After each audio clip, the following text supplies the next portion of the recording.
आपने थ्रेड्स पहले भी यूज़ करेंगे बट कभी आपने सोचा है कि पाइथन के थ्रेड्स हमेशा पैरेलल में रन क्यों नहीं करते हैं? क्यों मेरे आईओ टास्क जल्दी फिनिश होते हैं और सीपीयू के टास्क मेरे अटक जाते हैं? तो इस वीडियो में हम इन्हीं कॉन्सेप्ट्स को अच्छे से समझेंगे और जानेंगे कि गिल कैसे इन पे इम्पैक्ट करता है। इसके अलावा हम एडवांस सिंक्रोनाइजेशन टूल्स को भी बारे में समझेंगे और लिखेंगे एक प्रोडक्शन ग्रेड थ्रेडिंग पैटर्न जो बिहेव करेगा जैसे हम इसको एक्सपेक्ट करते हैं। कोई सरप्राइज नहीं, कोई हिडन बॉटलनेक नहीं। सो इस सेशन में हम पाइथन मल्टी थ्रेडिंग को एक प्रैक्टिकल, विजुअल और इंटरव्यू रेडी तरीके से समझेंगे। हम लोग एक्सप्लोर करेंगे कि थ्रेड एक्चुअली बिहेव कैसे करते हैं, कैसे गिल इम्पैक्ट करता है थ्रेड्स की परफॉर्मेंस पे, कैसे हम सिंक्रोनाइजेशन टूल्स जैसे locks, events, semaphore, conditions, queues और बैरियर्स को हम यूज कर सकते हैं। किस तरह मैं थ्रेड से वैल्यूज गैदर कर सकता हूँ, या जब अगर मेरी एक्सेप्शंस आए तो मैं एक्सेप्शन मैनेजमेंट कैसे करूं। और इसके अलावा थ्रेड पूल एग्जीक्यूटर क्लास किस तरह से मेरे को हेल्प करता है रियल वर्ल्ड कनकरेंट प्रोग्राम्स को इजीली लिखने में।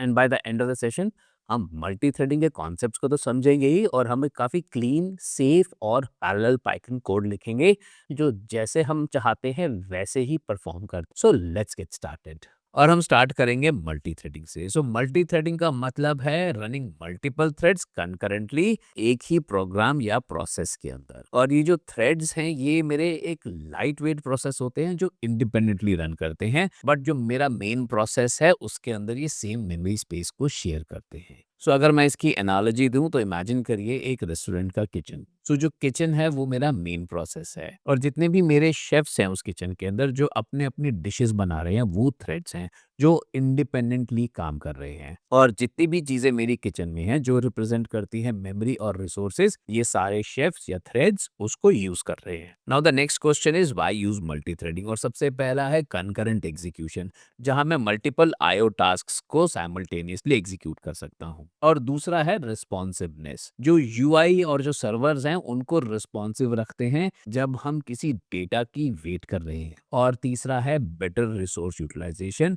सो मल्टीपल थ्रेड सीपीयू के टाइम को एफिशिएंटली यूज कर सकते हैं। और सब मैं बताऊंगा कि ये कहाँ पे यूजफुल है। सो जब भी मुझे कोई आईओ बाउंड टास्क करने होते हैं, जैसे मैं किसी फाइल में से रीड या राइट कर रहा हूँ, मैंने कोई एपीआई या नेटवर्क कॉल करी है, अगर मैं यूजर से किसी डेटा का या इनपुट का वेट कर रहा हूँ, या मैंने कोई डेटाबेस को क्वेरी करा है और मैं वेट कर रहा हूँ उसके रिजल्ट का, तो वहां पे मैं मल्टी थ्रेडिंग को यूज कर सकता हूँ। एट द सेम टाइम अगर मेरे पास कोई सीपीयू बाउंड टास्क है, जैसे मैं किसी इमेज को प्रोसेस कर रहा हूँ या किसी नंबर्स की क्रंचिंग कर रहा हूँ, तो थ्रेड्स वहां पे मुझे ज्यादा फायदा नहीं देते because of global interpreter lock, जिसे हम गिल कहते हैं। और सीपीयू बाउंड के केस में हम मल्टी प्रोसेसिंग यूज करते हैं।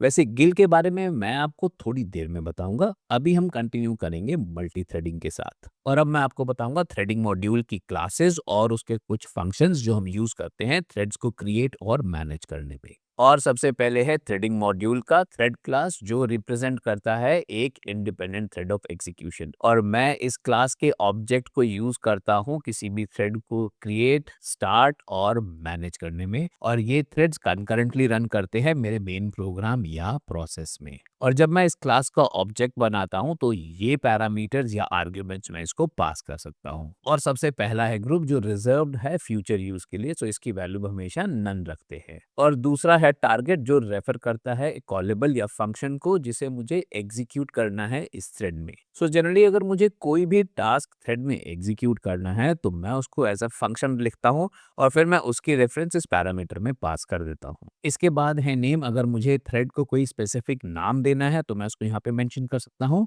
अदरवाइज ये डिफॉल्ट वे में थ्रेड्स को नाम देता है, जैसे थ्रेड 1, थ्रेड 2 और थ्रेड 3। और इसके बाद के जो मेरे दो पैरामीटर्स हैं आर्ग्स और क्वार्ट्स, ये है मेरा पोजिशनल आर्ग्यूमेंट्स जो मैं टारगेट को पास करने हैं, और कीवर्ड आर्ग्यूमेंट्स जो मुझे टारगेट को या मेरा जो कॉलेबल फंक्शन है उसको पास करना है। और फाइनली मेरे पास है डीमन, ये एक बूलियन फ्लैग है जो मैं यूज करता हूँ टू इंडिकेट कि जो मेरा थ्रेड है ये बैकग्राउंड में रन होगा या नहीं। और अब इस थ्रेड क्लास के कुछ मेथड्स। और मेरा पहला फंक्शन है स्टार्ट। तो ये फंक्शन एलोकेट करता है और शेड्यूल करता है एक नए ऑपरेटिंग सिस्टम के थ्रेड को, जो एग्जीक्यूट करता है मेरा टारगेट कॉलेबल फंक्शन। और हर थ्रेड ऑब्जेक्ट के ऊपर मैं इसको एक ही बार कॉल कर सकता हूँ। अगर मैं इसको दोबारा कॉल करने की कोशिश करूंगा तो ये रन टाइम एरर रेज करता है।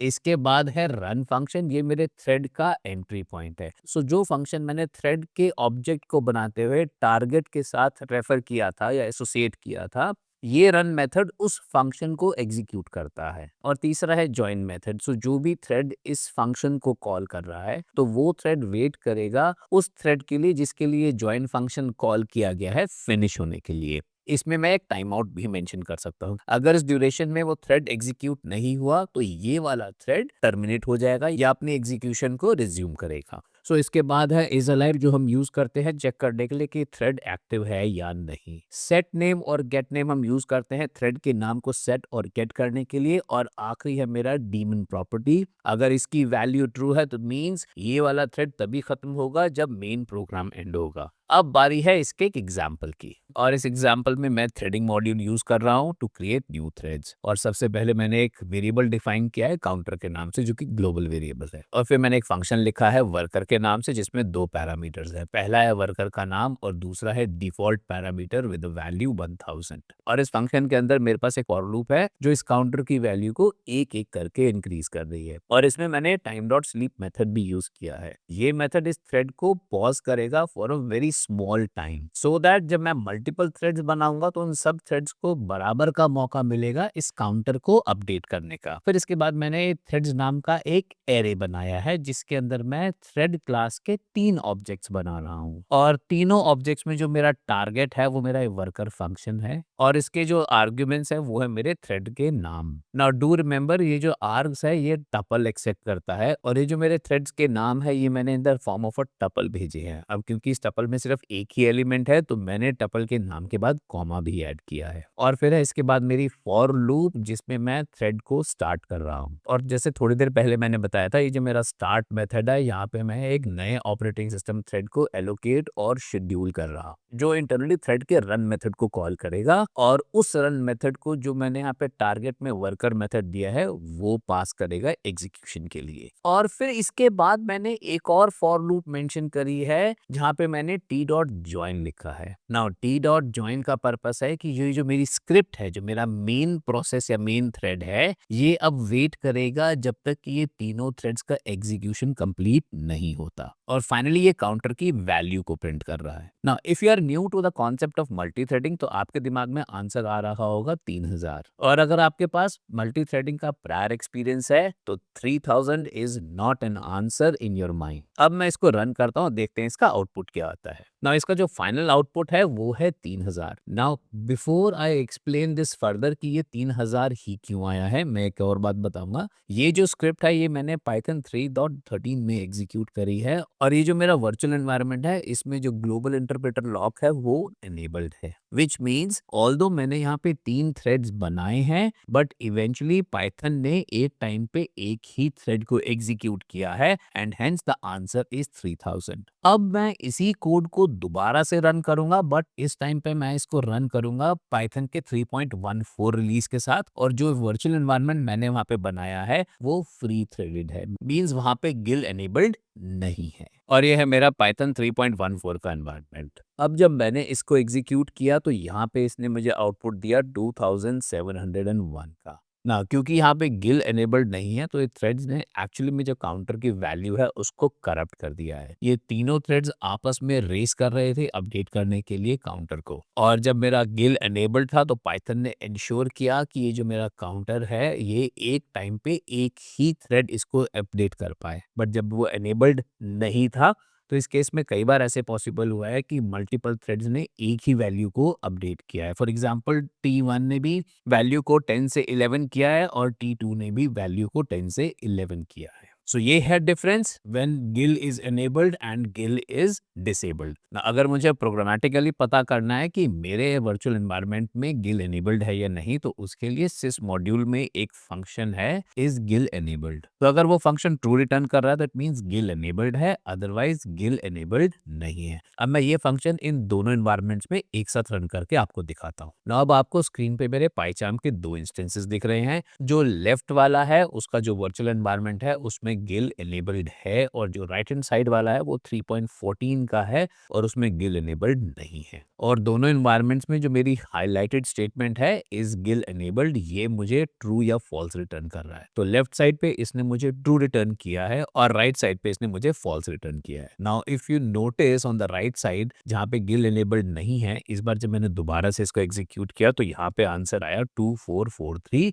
एज कम्पेयर टू 2701 जो लास्ट टाइम आया था। बट जो लेफ्ट हैंड साइड पे है यहाँ पे अब भी मेरे को 3000 का स्कोर ही मिला है। सो टू कंक्लूड, अगर मेरे पास गिल enabled है और मैं इस तरह की मल्टी थ्रेडिंग कर रहा हूँ जहाँ पे मैं कुछ इस तरह की प्रोसेसिंग कर रहा हूँ, तो इसका मुझे कुछ ज्यादा फायदा नहीं होगा। बट जब मेरे पास गिल डिसेबल्ड है तो उस केस में मेरा जो डेटा है वो करप्ट हो रहा है, तो उसको हम ठीक कर सकते हैं सिंक्रोनाइजेशन से, जो मैं भी थोड़ी देर में कवर करूंगा ना। अब एक पॉइंट और, मैंने आपको थोड़ी देर पहले बताया था कि जब मैं ये t.join फंक्शन को कॉल कर रहा हूँ तो इसका मतलब यह है कि जो मेरी स्क्रिप्ट या जो मेन प्रोग्राम है ये वेट कर रहा है इन तीनों थ्रेड्स के ओवर होने का। अगर मैं ये ज्वाइन फंक्शन कॉल नहीं करूंगा तो देखते हैं इसका आउटपुट क्या होगा ना। अब जब मैंने दोबारा से इस कोड को एग्जीक्यूट किया तो मेरी मेन स्क्रिप्ट ने तीनों थ्रेड्स को स्टार्ट किया और उसके बाद जो फाइनल काउंटर की वैल्यू है उसको प्रिंट किया उस टाइम पे जो भी वैल्यू इन थ्रेड्स ने अपडेट करी थी ना। जैसे ही मेन प्रोसेस का एग्जीक्यूशन खत्म हुआ तो पाइथन ने इस प्रोसेस को अलाइव रखा है जब तक कि बाकी के थ्रेड्स हैं उनका एग्जीक्यूशन कंप्लीट ना हो जाए। ऑल्दो जो मेरा मेन थ्रेड है इसका जो एग्जीक्यूशन है वो खत्म हो गया है और इसीलिए मेरे को सबसे पहले आउटपुट मिल रहा है फाइनल काउंटर की वैल्यू का, क्योंकि वो पहले एग्जीक्यूट हुई थी। और उसके बाद जब मेरे थ्रेड्स की एग्जीक्यूशन कंप्लीट हुई है तो उसकी एक्नॉलेजमेंट, और जब ये सारे थ्रेड्स ने एग्जीक्यूशन कंप्लीट किया उसके बाद ही मेरा जो प्रोसेस है वो आउट ऑफ स्कोप हुआ है। अब बारी है उन फंक्शंस की जो हम यूज कर सकते हैं थ्रेड्स के बारे में इंफॉर्मेशन गैदर करके उनको मैनेज करने में। और ये हेल्पर फंक्शंस हम यूज करते हैं थ्रेड्स की आइडेंटिफिकेशन, इंट्रोस्पेक्शन और सुपरविजन के लिए। जनरली हम लोग इसको यूज करते हैं लॉगिंग के लिए, लीक्स को डिटेक्ट करने के लिए या फिर वॉच डॉग्स को इम्प्लीमेंट करने के लिए। और सबसे पहला फंक्शन है थ्रेडिंग डॉट करंट थ्रेड। ये मुझे जो करंटली रनिंग थ्रेड है उसका रेफरेंस रिटर्न करता है और ये काफ़ी यूजफुल है अगर मुझे थ्रेड्स की नेमिंग करनी है, कुछ लॉगिंग करनी है या थ्रेड लोकल कोई डायग्नोस्टिक्स करने हैं। और इसका प्रैक्टिकल यूज़ है कि अगर मुझे कोई लॉगिंग करनी है तो मैं थ्रेड के नेम के बेस पे लॉगिंग कर सकता हूँ। इसका मैं एक एग्जांपल शेयर करता हूँ और इस एग्जांपल में सबसे पहले मैंने एक लॉगिंग का ऑब्जेक्ट बनाया है और इसके बाद मैंने एक वर्कर फंक्शन बनाया है जिसमें मैं लॉगिंग कर रहा हूँ थ्रेड के नाम से। और फिर मैंने थ्रेड के 3 ऑब्जेक्ट्स बनाए हैं और तीनों थ्रेड के ऑब्जेक्ट्स में जो मेरा टारगेट फंक्शन है वो वर्कर मेंशन किया है और मैंने हर एक में उसका जो नाम है वो अलग-अलग मेंशन किया है। और जब मैं इन तीनों थ्रेड्स को रन करूंगा तो ये तीनों थ्रेड इसी वर्कर फंक्शन को कॉल करेंगे और हर थ्रेड के नाम के बेसिस पे मेरी लॉगिंग होगी। And here is the output, एक ही वर्कर फंक्शन और हर थ्रेड का नाम अलग-अलग। और अगला मेथड है एक्टिव काउंट का, जो मुझे total number of alive threads हैं उसका काउंट रिटर्न करता है। और मैं ये यूज़ कर सकता हूँ लीक्स को डिटेक्ट करने के लिए, कंफर्म करने के लिए कि सारे थ्रेड्स प्रॉपर्ली क्लोज हुए हैं, या फिर मैं वेट कर सकता हूँ जब तक मेन थ्रेड ना बचे और बाकी जो वर्कर थ्रेड्स हैं वो क्लोज हो जाए। इसका भी एक एग्जाम्पल, और इस एग्जाम्पल में मैंने क्विक टास्क नाम से एक फंक्शन लिखा है जो मेरा करंट थ्रेड है उसका नाम प्रिंट कर रहा है और मैं प्रिंट कर रहा हूँ कि जब ये फंक्शन एग्जीक्यूट होगा उस टाइम पे कितने एक्टिव थ्रेड्स मेरे पास हैं। और फिर मैं इसको स्लीप करवा रहा हूँ 0.5 सेकेंड्स के लिए। और फिर इसके बाद मैंने एक थ्रेड्स नाम से लिस्ट बनाई है जिसके अंदर थ्रेड क्लास के मैंने 5 ऑब्जेक्ट्स ऐड करे हैं और ये पांचों ऑब्जेक्ट्स का जो टारगेट है वो है क्विक टास्क। और फिर इसके बाद मैंने फॉर लूप में इन सारे थ्रेड्स को स्टार्ट किया है। फाइनली मेरे पास एक व्हाइल लूप है जहाँ पे मैं चेक कर रहा हूँ कि जो मेरा थ्रेडिंग डॉट एक्टिव काउंट है it should be more than 1, which means मेरे पास मेन थ्रेड के अलावा बाकी और कोई थ्रेड भी चल रहा हो। और जब सारे threads except the main thread complete हो जाएंगे तो ये प्रिंट स्टेटमेंट एग्जीक्यूट करेगा। And here is the output.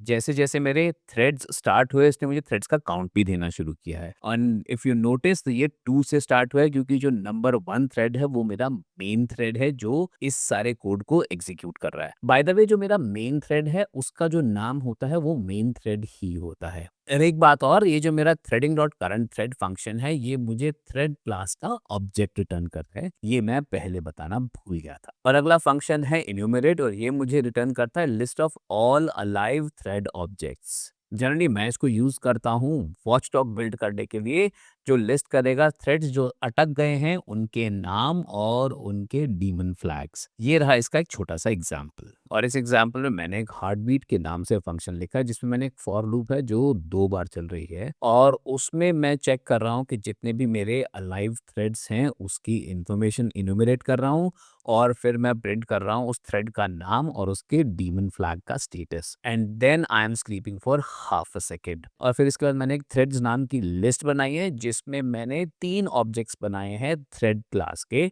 और उन तीनों ऑब्जेक्ट्स का जो टारगेट फंक्शन है वो हार्ट बीट है और उसका नेम मैंने अकॉर्डिंगली मेंशन किया है। और फिर जो लास्ट में जो फॉर लूप है मैंने इन थ्रेड्स को स्टार्ट किया है और ये रहा इसका आउटपुट। सो किस तरह से मेरा जो थ्रेडिंग इन्यूमरेट है ये जितने भी थ्रेड्स मेरे एक्टिव होते जा रहे हैं उसकी इंफॉर्मेशन को प्रिंट कर रहा है। और इसके बाद वाला फंक्शन है मेन थ्रेड और ये मुझे जो मेन थ्रेड है उसका ऑब्जेक्ट रिटर्न करता है। और मैं इसको यूज कर सकता हूँ कि अगर मुझे कोई एक पर्टिकुलर फंक्शनैलिटी सिर्फ मेन थ्रेड को लेके ही एग्जीक्यूट करनी है तो वो मैं इस फंक्शन के थ्रू इम्प्लीमेंट कर सकता हूँ। और इस एग्जाम्पल में मैंने एक फंक्शन लिखा है अपडेट यूआई के नाम से और इसमें मेरे पास एक इफ कंडीशन है जो चेक कर रही है कि जो करंट थ्रेड है जो इस फंक्शन को एग्जीक्यूट कर रहा है कि वो मेन थ्रेड है या नहीं। अगर वो मेन थ्रेड है तो पहली वाली प्रिंट स्टेटमेंट एग्जीक्यूट करेगा यूआई अपडेट सेफली, अदरवाइज वो एल्स पार्ट वाला प्रिंट स्टेटमेंट एग्जीक्यूट करेगा। और इसके बाद है मेरे पास एक वर्कर फंक्शन जो इस अपडेट यूआई फंक्शन को कॉल कर रहा है। फिर मैंने बनाया थ्रेड क्लास का एक ऑब्जेक्ट और मैंने टारगेट को दिया वर्कर फंक्शन। तो जैसे ही मेरा टी डॉट स्टार्ट एग्जीक्यूट हुआ तो मेरा वर्कर फंक्शन एग्जीक्यूट हुआ है एक नए थ्रेड में जिसने अपडेट यूआई को कॉल किया। और अपडेट फंक्शन में जब मेरा इफ कंडीशन कंपेयर हुआ तो वो फॉल्स होगा क्योंकि इस टाइम पे ये वर्कर थ्रेड है तो वो एल्स पार्ट वाला स्टेटमेंट एग्जीक्यूट कर रहा है। और जैसे ही मेरा ये वर्कर थ्रेड का एग्जीक्यूशन खत्म होगा तो ये अपडेट यूआई फंक्शन कॉल होगा जो मेन स्क्रिप्ट का पार्ट है। और इस केस में अपडेट यूआई में जो मेरा इफ कंडीशन है वो ट्रू होगा और वो जो पहले वाला प्रिंट स्टेटमेंट है यूआई अपडेटेड सेफली उसको प्रिंट करेगा and here is the output. So इस तरह से मैं मेन थ्रेड फंक्शन को यूज कर सकता हूँ टू आइडेंटिफाई कि कोई एक स्पेसिफिक एक्टिविटी मुझे सिर्फ मेन थ्रेड में ही एग्जीक्यूट करनी है। थोड़ी देर पहले जब मैं आपको थ्रेडिंग के बारे में बता रहा था तो मैंने आपको बोला था कि थ्रेडिंग हम यूज करते हैं आईओ बाउंड टास्क के लिए और जो सीपीयू बाउंड टास्क है उसमें हमको थ्रेडिंग यूज नहीं करनी चाहिए क्योंकि उसमें इतना बेनिफिट नहीं होता है। और इस डेमो में हम यही चीज अब ऑब्जर्व करेंगे। तो इसके लिए मैंने सबसे पहले एक फंक्शन लिखा है आईओ बाउंड टास्क जो सिमुलेट कर रहा है एक आईओ ऑपरेशन स्लीप फंक्शन के थ्रू और जहां पे मैं इस फंक्शन को 1 सेकंड के लिए पॉज कर रहा हूँ और फिर ये एक result in the form of a string return कर रहा है। और इसके बाद है मेरे पास एक सीपीयू बाउंड टास्क। इसमें जो भी मेरे पास पैरामीटर एज अ नंबर आ रहा है उस नंबर तक जितनी भी वैल्यूज हैं मैं उनको स्क्वायर करके ऐड कर रहा हूँ। और ये है मेरा डेमो फंक्शन जिसमें मैं आईओ बाउंड टास्क को 3 बार कॉल कर रहा हूँ और टाइम नोट कर रहा हूँ कितना टाइम लगा है इन तीनों टास्क को कंप्लीट करने में। और इन द सेम वे जो मेरा सीपीयू बाउंड टास्क है उसको भी मैं 3 बार एग्जीक्यूट कर रहा हूँ और इसका भी मैं टोटल टाइम नोट कर रहा हूँ कि कितना टाइम लगा है इस सीपीयू बाउंड टास्क को एग्जीक्यूट होने में। And here is the output. So if you observe जो मेरा आईओ बाउंड टास्क था क्योंकि मैंने इसको सीक्वेंस में रन किया है और हर टास्क में 1 सेकंड का स्लीप है तो इसको 3 सेकंड्स लगे हैं 3 बार एग्जीक्यूट होने में। और जो मेरा सीपीयू बाउंड टास्क है उसको भी मैं 3 बार एग्जीक्यूट कर रहा हूँ और इसमें भी मैं 1 करोड़ की वैल्यू पास कर रहा हूँ एज अ पैरामीटर। और जब इसको भी मैंने 3 बार एग्जीक्यूट किया तो इसने 1.72 सेकंड्स लिए कंप्लीट होने में। अब मैं इन दोनों फंक्शंस को फिर से एग्जीक्यूट करूंगा 3 बार बट इस टाइम मैं थ्रेड्स यूज करूंगा। और ये है मेरा डेमो कोड जहां पे मैं आईओ बाउंड टास्क और सीपीयू बाउंड टास्क दोनों को थ्रेडिंग यूज करके एग्जीक्यूट कर रहा हूँ। और अब ये थ्रेडिंग वाला कोड आपके लिए काफ़ी फेमिलियर होगा कि मैं थ्रेड क्लास के 3 ऑब्जेक्ट्स बना रहा हूँ, उनको थ्रेड्स जो लिस्ट है उसमें ऐड कर रहा हूँ और फिर मैं थ्रेड को स्टार्ट कर रहा हूँ। और फिर इसके बाद मैं thread dot join function call कर रहा हूँ टू वेट कि ये तीनों आईओ बाउंड टास्क कंप्लीट हो जाएँ। और इस सारी एक्टिविटी को मैंने टाइम भी किया है। और इन द सिमिलर वे मैंने सीपीयू बाउंड टास्क के भी 3 थ्रेड्स बनाए हैं, जहाँ पे मेरा टारगेट है सीपीयू बाउंड टास्क, और इसको भी मैंने 3 बार एग्जीक्यूट किया है और मेरा मेन थ्रेड वेट कर रहा है जब तक ये तीनों थ्रेड्स एग्जीक्यूट ना हो जाए। तो चलिए अब मैं इसको एग्जीक्यूट करता हूँ और ऑब्जर्व करते हैं कि क्या डिफरेंस है टाइमिंग में जब मैंने थ्रेडिंग यूज करी और जब मैंने थ्रेडिंग यूज नहीं करी। So if you notice IO bound task में मेरे को काफी इंप्रूवमेंट मिली है। जब मैंने इन तीनों टास्क को सिक्वेंशियली एग्जीक्यूट किया तो उसने 3 सेकंड लिए थे, और जब मैंने थ्रेडिंग यूज करी है तो इसने ऑलमोस्ट 1 सेकंड लिया है। और जहां तक सीपीयू बाउंड टास्क की बात है, तो जब मैंने इसको सिक्वेंशियली एग्जीक्यूट किया था तो उसने 1.76 सेकंड्स लिए थे अगेंस्ट 1.5 सेकंड जब मैंने थ्रेडिंग यूज करी है। सो ये डेमो आपको काफी क्लियर पिक्चर देगा कि जब भी आपको आईओ बाउंड टास्क करने हैं आप थ्रेडिंग यूज करिए, और जब भी आपको सीपीयू बाउंड टास्क करने हैं तो उस केस में आपको मल्टी प्रोसेसिंग यूज करनी है। और अब आते हैं नेक्स्ट टॉपिक जो है thread synchronization.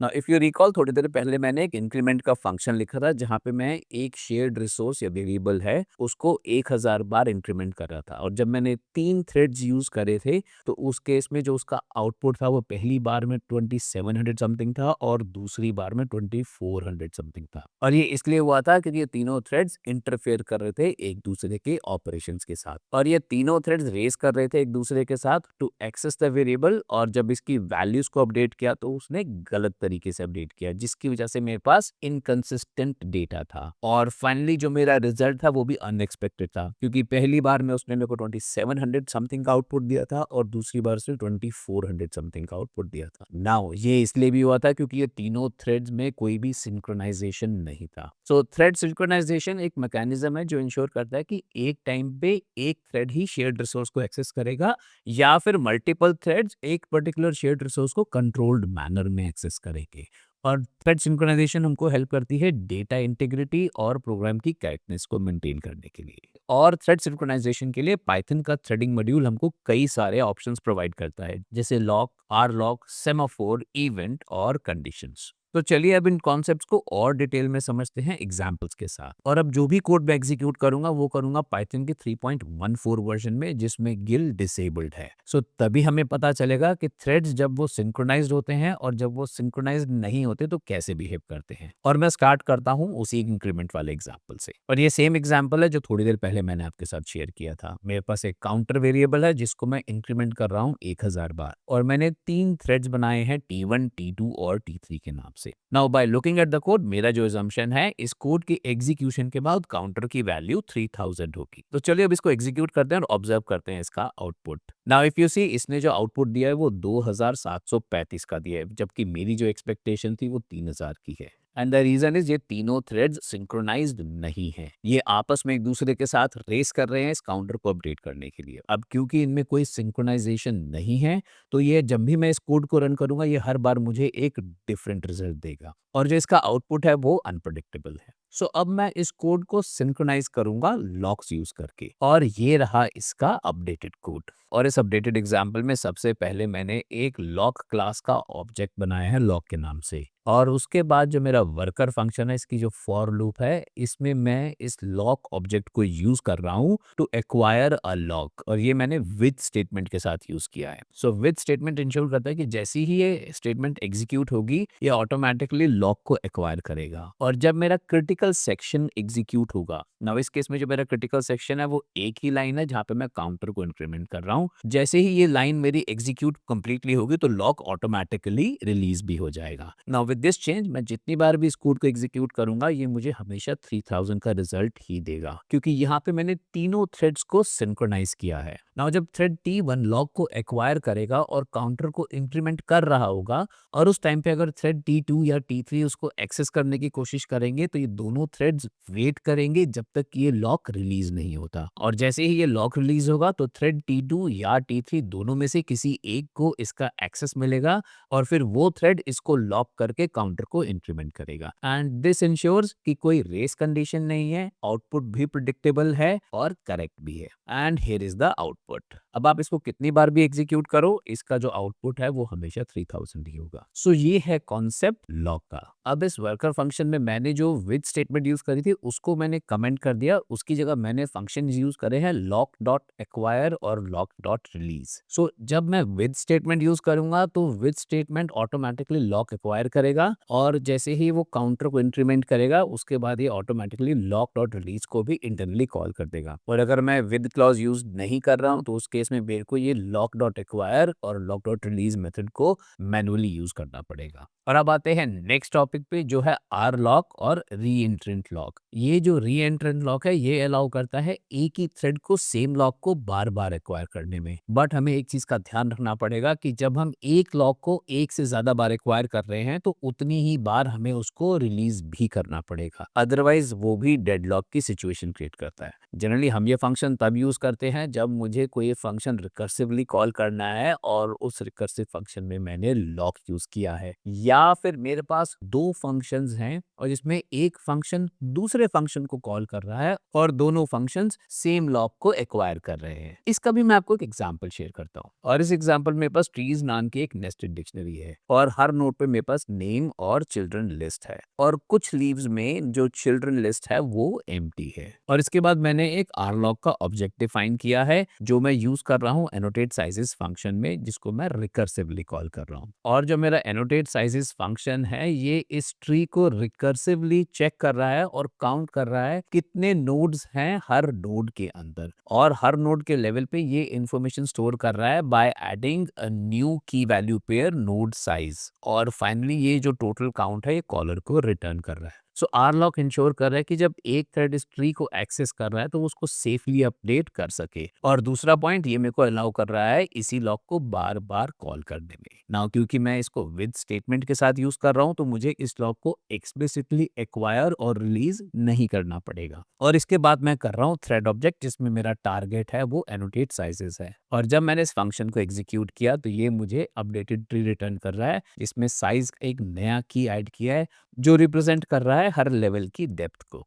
Now if you notice जो पहला नोड है जिसमें मेरा रूट और चिल्ड्रन है, इसका साइज जिसने मेरे को सबसे एंड में दिया है वो है 5, विच मीन्स इस लेवल पे मेरे पास 5 लेवल की डेप्थ है। और जो मेरे पास चिल्ड्रन है इस केस में ए, तो ए में मेरे पास सिर्फ एक ही साइज की डेप्थ है। Now in the case of B इसके पास क्योंकि 2 चिल्ड्रन हैं तो इसकी जो साइज जो है वो 3 है, मतलब इस बी के लेवल से इस पर 3 लेवल की डेप्थ और है चिल्ड्रन की। सो इस तरह से इसने मुझे ये कैलकुलेशन करके दिया है। ना अब एक और एग्जांपल जहां पे एक फंक्शन दूसरे फंक्शन को कॉल कर रहा है और दोनों फंक्शंस सेम लॉक को एक्वायर कर रहे हैं। और ये दूसरा एग्जांपल काफी सिंपल सा एग्जांपल है। मैंने दो फंक्शन बनाए हैं आउटर और इनर के नाम से और दोनों फंक्शंस आर लॉक को एक्वायर कर रहे हैं। और जो मेरा आउटर फंक्शन है आर लॉक को एक्वायर करके इनर फंक्शन को कॉल कर रहा है। और जब मैंने थ्रेड का नया ऑब्जेक्ट बनाया इसको मैंने टारगेट दिया आउटर फंक्शन का। सो जब ये कोड एग्जीक्यूट होगा तो थ्रेड कॉल करेगा आउटर फंक्शन को और वो आर लॉक को एक्वायर करेगा। आर लॉक को एक्वायर करने के बाद मेरे क्रिटिकल सेक्शन में वो इनर फंक्शन को कॉल करेगा जो फर्दर आर लॉक को एक्वायर कर रहा है। और ये जो दोनों प्रिंट स्टेटमेंट्स है ये इंश्योर कर रही है कि मेरा जो लॉक है वो प्रॉपर्ली एक्वायर हुआ है और कहीं पे भी ये थ्रेड लॉक नहीं हुआ है because of multiple calls to the same R lock object. और ये रहा इसका आउटपुट। और अब हम बात करेंगे इवेंट क्लास की। सो ये इवेंट क्लास बड़ा ही सिंपल सा तरीका प्रोवाइड करती है फॉर वन और मोर थ्रेड्स टू वेट जब तक वो थ्रेड्स को सिग्नल ना मिले किसी दूसरे थ्रेड से। और जैसे ही इन थ्रेड्स को सिग्नल मिलता है ये अपना काम स्टार्ट या रिज्यूम करते हैं। और इंटरनली ये एक बूलियन फ्लैग यूज करता है जिसकी इनिशियल वैल्यू फॉल्स होती है, मींस जो भी थ्रेड्स इस इवेंट के लिए वेट कर रहे हैं वो ब्लॉक्ड हो गए। और जब इसकी वैल्यू ट्रू सेट होती है तो जो थ्रेड्स इसके लिए वेट कर रहे हैं वो अपना काम रिज्यूम या स्टार्ट कर देते हैं। सो आप इसको एक ट्रैफिक सिग्नल की तरह समझ सकते हैं। जब इसकी वैल्यू फॉल्स है मींस सिग्नल रेड है तो सारे थ्रेड्स वेट कर रहे हैं, और जब इसकी वैल्यू ट्रू है मींस ग्रीन सिग्नल है तो थ्रेड्स जो है वो अपना काम स्टार्ट या रिज्यूम कर सकते हैं। अब इसके कुछ इंपॉर्टेंट मेथड्स, और सबसे पहला है इस सेट मेथड जो मुझे इस इवेंट की करंट स्टेट को रिटर्न करता है या इस जो फ्लैग है उसकी वैल्यू को रिटर्न करता है। उसके बाद है सेट फंक्शन, और ये जो इंटरनल फ्लैग है उसकी वैल्यू को ट्रू सेट करता है, और जितने भी थ्रेड्स वेट कर रहे हैं इस इवेंट के लिए वो अनब्लॉक हो जाते हैं एंड दे स्टार्ट या रिज्यूम द एग्जीक्यूशन। और तीसरा है मेरा क्लियर मेथड जो फ्लैग की वैल्यू को फॉल्स सेट करता है और इंश्योर करता है जिन थ्रेड्स ने इस इवेंट का वेट मेथड कॉल किया हुआ है वो फिर से ब्लॉक हो जाए। और आखिरी में है मेरा वेट मेथड। सो जो थ्रेड्स इस वेट मेथड को कॉल करते हैं वो ब्लॉक हो जाते हैं जब तक कि इवेंट की वैल्यू ट्रू ना हो जाए, और अगर मैंने कोई टाइम आउट मेंशन किया है तो वो टाइम जब तक पूरा ना हो जाए। आइए इसका भी एक एग्जाम्पल देखते हैं, और इस एग्जाम्पल में मैंने सबसे पहले एक इवेंट क्लास का ऑब्जेक्ट बनाया है, और फिर जो मेरा वर्कर फंक्शन है ये मेरे थ्रेड्स की फंक्शनैलिटी को रिप्रेजेंट कर रहा है। और सबसे पहला प्रिंट स्टेटमेंट इंडिकेट कर रहा है कि ये थ्रेड इवेंट के सेट होने की वेट कर रहा है, और इसमें मैंने इवेंट की जो प्रेजेंट स्टेट है या जो उस फ्लैग का जो वैल्यू है वो भी यहाँ पे प्रिंट किया है। और इसके बाद है मेरे पास इवेंट डॉट वेट स्टेटमेंट, और जैसे ही ये स्टेटमेंट एग्जीक्यूट होगी मेरा थ्रेड ब्लॉक हो जाएगा और वो वेट करेगा जब तक ये इवेंट सेट नहीं होता। और जैसे ही इवेंट सेट या उसका फ्लैग की वैल्यू ट्रू होगी तो थर्ड प्रिंट स्टेटमेंट एग्जीक्यूट होगी। और इसके बाद मैंने दो थ्रेड्स बनाए हैं T1 और T2 के नाम से, और इनका जो टारगेट है ये वर्कर फंक्शन है। अब जैसे ही ये दोनों थ्रेड्स स्टार्ट हुए तो दोनों थ्रेड्स की जो पहली प्रिंट स्टेटमेंट है वेटिंग फॉर इवेंट वो एग्जीक्यूट हुई, और इसके बाद मैंने स्लीप स्टेटमेंट डाला है जस्ट टू सिमुलेट कि जो मेरा मेन थ्रेड है वो कुछ प्रोसेसिंग कर रहा है। और जैसे ही मेरा ये event dot set function execute हुआ दोनों थ्रेड्स एक्टिव हुए, और जो दूसरी प्रिंट स्टेटमेंट है इवेंट इज सेट वो एग्जीक्यूट हुई। And here is the output for observation. Although मैंने आपको यहाँ पे फाइनल स्नैपशॉट ही दिखाया है, बट जब आप इसको एग्जीक्यूट करेंगे तो ये 3 सेकंड की वेट के बाद मेरी जो इवेंट इस सेट वाली स्टेटमेंट्स है वो एग्जीक्यूट होंगी। अब मैं इसका एक और एग्जाम्पल शेयर करता हूँ, और इस दूसरे एग्जाम्पल में सबसे पहले मैंने एक शेयर्ड इवेंट ऑब्जेक्ट बनाया है, और यहाँ पे मैंने दो फंक्शंस बनाए हैं। पहला है मेरा कंट्रोलर फंक्शन जो मेरा एक कंट्रोलर थ्रेड को रिप्रेजेंट कर रहा है, और इसमें मैंने एक व्हाइल ट्रू लूप स्टार्ट करी है जिसमें मैं इवेंट को सेट और क्लियर कर रहा हूँ। और फिर मेरे पास एक वर्कर थ्रेड का फंक्शन है, इसमें भी मैंने व्हाइल ट्रू लूप शुरू करी है, और ये थ्रेड इवेंट के सेट होने की वेट कर रहा है। और फिर इसके बाद मैंने एक थ्रेड का ऑब्जेक्ट बनाया है जिसमें मैंने टारगेट दिया है कंट्रोलर फंक्शन को, और उसके बाद मैंने दो वर्कर फंक्शंस बनाए हैं, अगेन थ्रेड के ऑब्जेक्ट्स हैं, और इसमें मेरा वर्कर फंक्शन है उसको एज अ टारगेट मेंशन किया है। ये जो तीनों थ्रेड्स मैंने बनाए हैं इनमें जो डीमन फ्लैग है मैंने इसको ट्रू रखा है सो दैट ये तीनों थ्रेड्स बैकग्राउंड में रन करे। और फिर इसके बाद मेरे पास एक फॉर लूप है जो 10 सेकंड तक एग्जीक्यूट कर रहा हूँ मेन थ्रेड के अंदर, सो दैट हम इन तीनों थ्रेड्स की फंक्शनैलिटी को ऑब्जर्व कर सके। और इस केस में मैं सबसे पहले आपको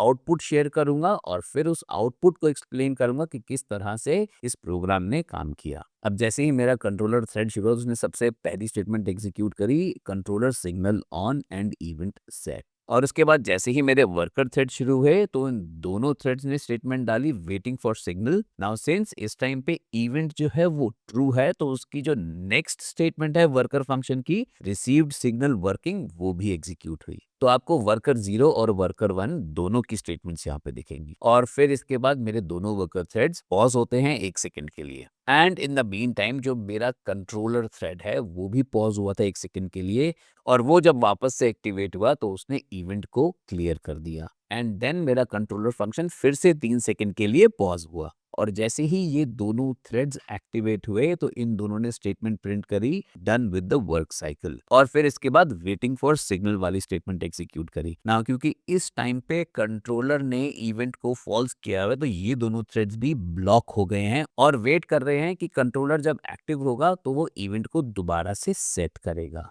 नाउ 3 सेकंड के लूप के बाद जब मेरा कंट्रोलर फिर से एक्टिवेट हुआ तो उसने इवेंट को सेट किया, और जैसे ही इसने इवेंट सेट किया मेरे दोनों वर्कर थ्रेड्स फिर से एक्टिव हो गए और इन्होंने प्रिंट किया statement received signal working. And after a gap of 1 second इसने प्रिंट किया done with the work cycle. Now worker thread ने जब फिर से लूप शुरू किया तो इसने फिर से प्रिंट किया वेटिंग फॉर सिग्नल। अब यहाँ पे इसकी वैल्यू इसको ट्रू दिख रही है। And in the mean time controller भी एक्टिव हुआ है और उसने प्रिंट करा स्टेटमेंट सिग्नल ऑफ, और इवेंट को उसने फिर से क्लियर किया है। बट उसके बाद आपको फिर भी वर्कर जीरो का डन विद वर्क साइकिल और वेटिंग फॉर सिग्नल फिर से दिखा है, बट इस टाइम पे इसकी वैल्यू फॉल्स है ना। वर्कर जीरो इसलिए काम कर रहा है क्योंकि इसको पहले से ही इवेंट ट्रू मिला था। जो इवेंट का सिग्नल फॉल्स हुआ है वो उसको बाद में हुआ है। सो अगेन 3 सेकंड के गैप के बाद सिग्नल ऑन हुआ है और वर्कर 1 ने वर्किंग शुरू करी है और वर्कर 0 ने भी वर्किंग शुरू करी है। Now worker 1 is done with the work cycle and worker 0 is also done with the work cycle, and in the mean time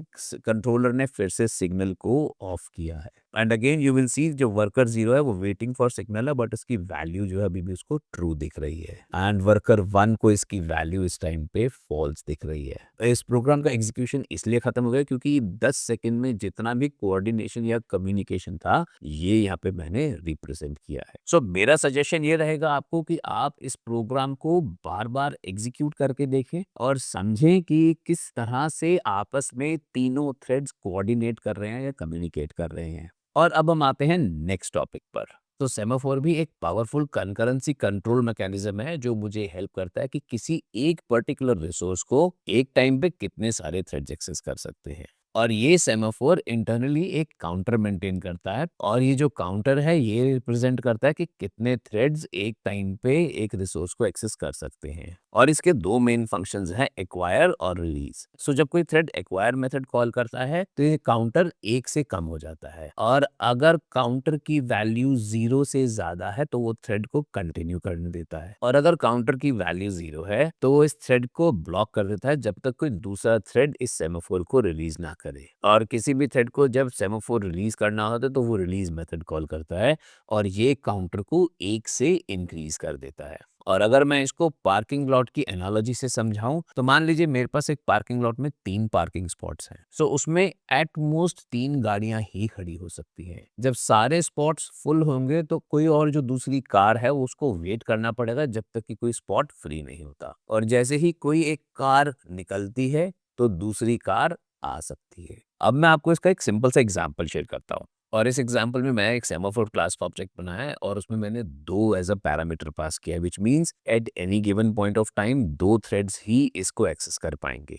और जो मेरा वर्कर फंक्शन है जिसको मैं यूज करूंगा वर्कर थ्रेड्स क्रिएट करने को, तो वहां पे मैंने सेमाफोर यूज किया है विद स्टेटमेंट के साथ ना, क्योंकि मैं अब सेमाफोर को कॉन्टेक्स्ट मैनेजर के साथ यूज कर रहा हूं तो पाइथन इम्प्लिसिटली इस सेमाफोर को एक्वायर और रिलीज करेगा। और अगर मैं विद स्टेटमेंट यूज नहीं करता तो मुझे ये सेमाफोर डॉट एक्वायर और सेमाफोर डॉट रिलीज स्टेटमेंट्स को मैनुअली लिखना पड़ेगा। और इसके बाद जो मेरी फॉर लूप है उसमें मैं इस वर्कर फंक्शन के अगेंस्ट 5 थ्रेड्स बना रहा हूँ। सो जब मैं इस प्रोग्राम को एग्जीक्यूट करूंगा तो eight any given point of time मेरे सिर्फ 2 थ्रेड्स ही इसको एग्जीक्यूट कर पाएंगे, बाकी सारे वेट करेंगे। अब इसका आउटपुट ऑब्जर्व करते हैं। Now if you observe the output, जैसे ही वर्कर 1 और वर्कर 2 एग्जिस्टेंस में आए इन दोनों ने सेमाफोर को एक्वायर किया है, और जो बाकी के 3 मेरे वर्कर थ्रेड्स हैं वर्कर 3, 4 और 5 ये वेट कर रहे हैं इन सेमाफोर्स के रिलीज होने के लिए। अब 1 सेकंड के डिले के बाद जो सिमुलेट कर रहा है किसी काम को, जैसे ही वर्कर 1 ने सेमाफोर को रिलीज किया तो वर्कर 3 ने सेमाफोर को एक्वायर किया,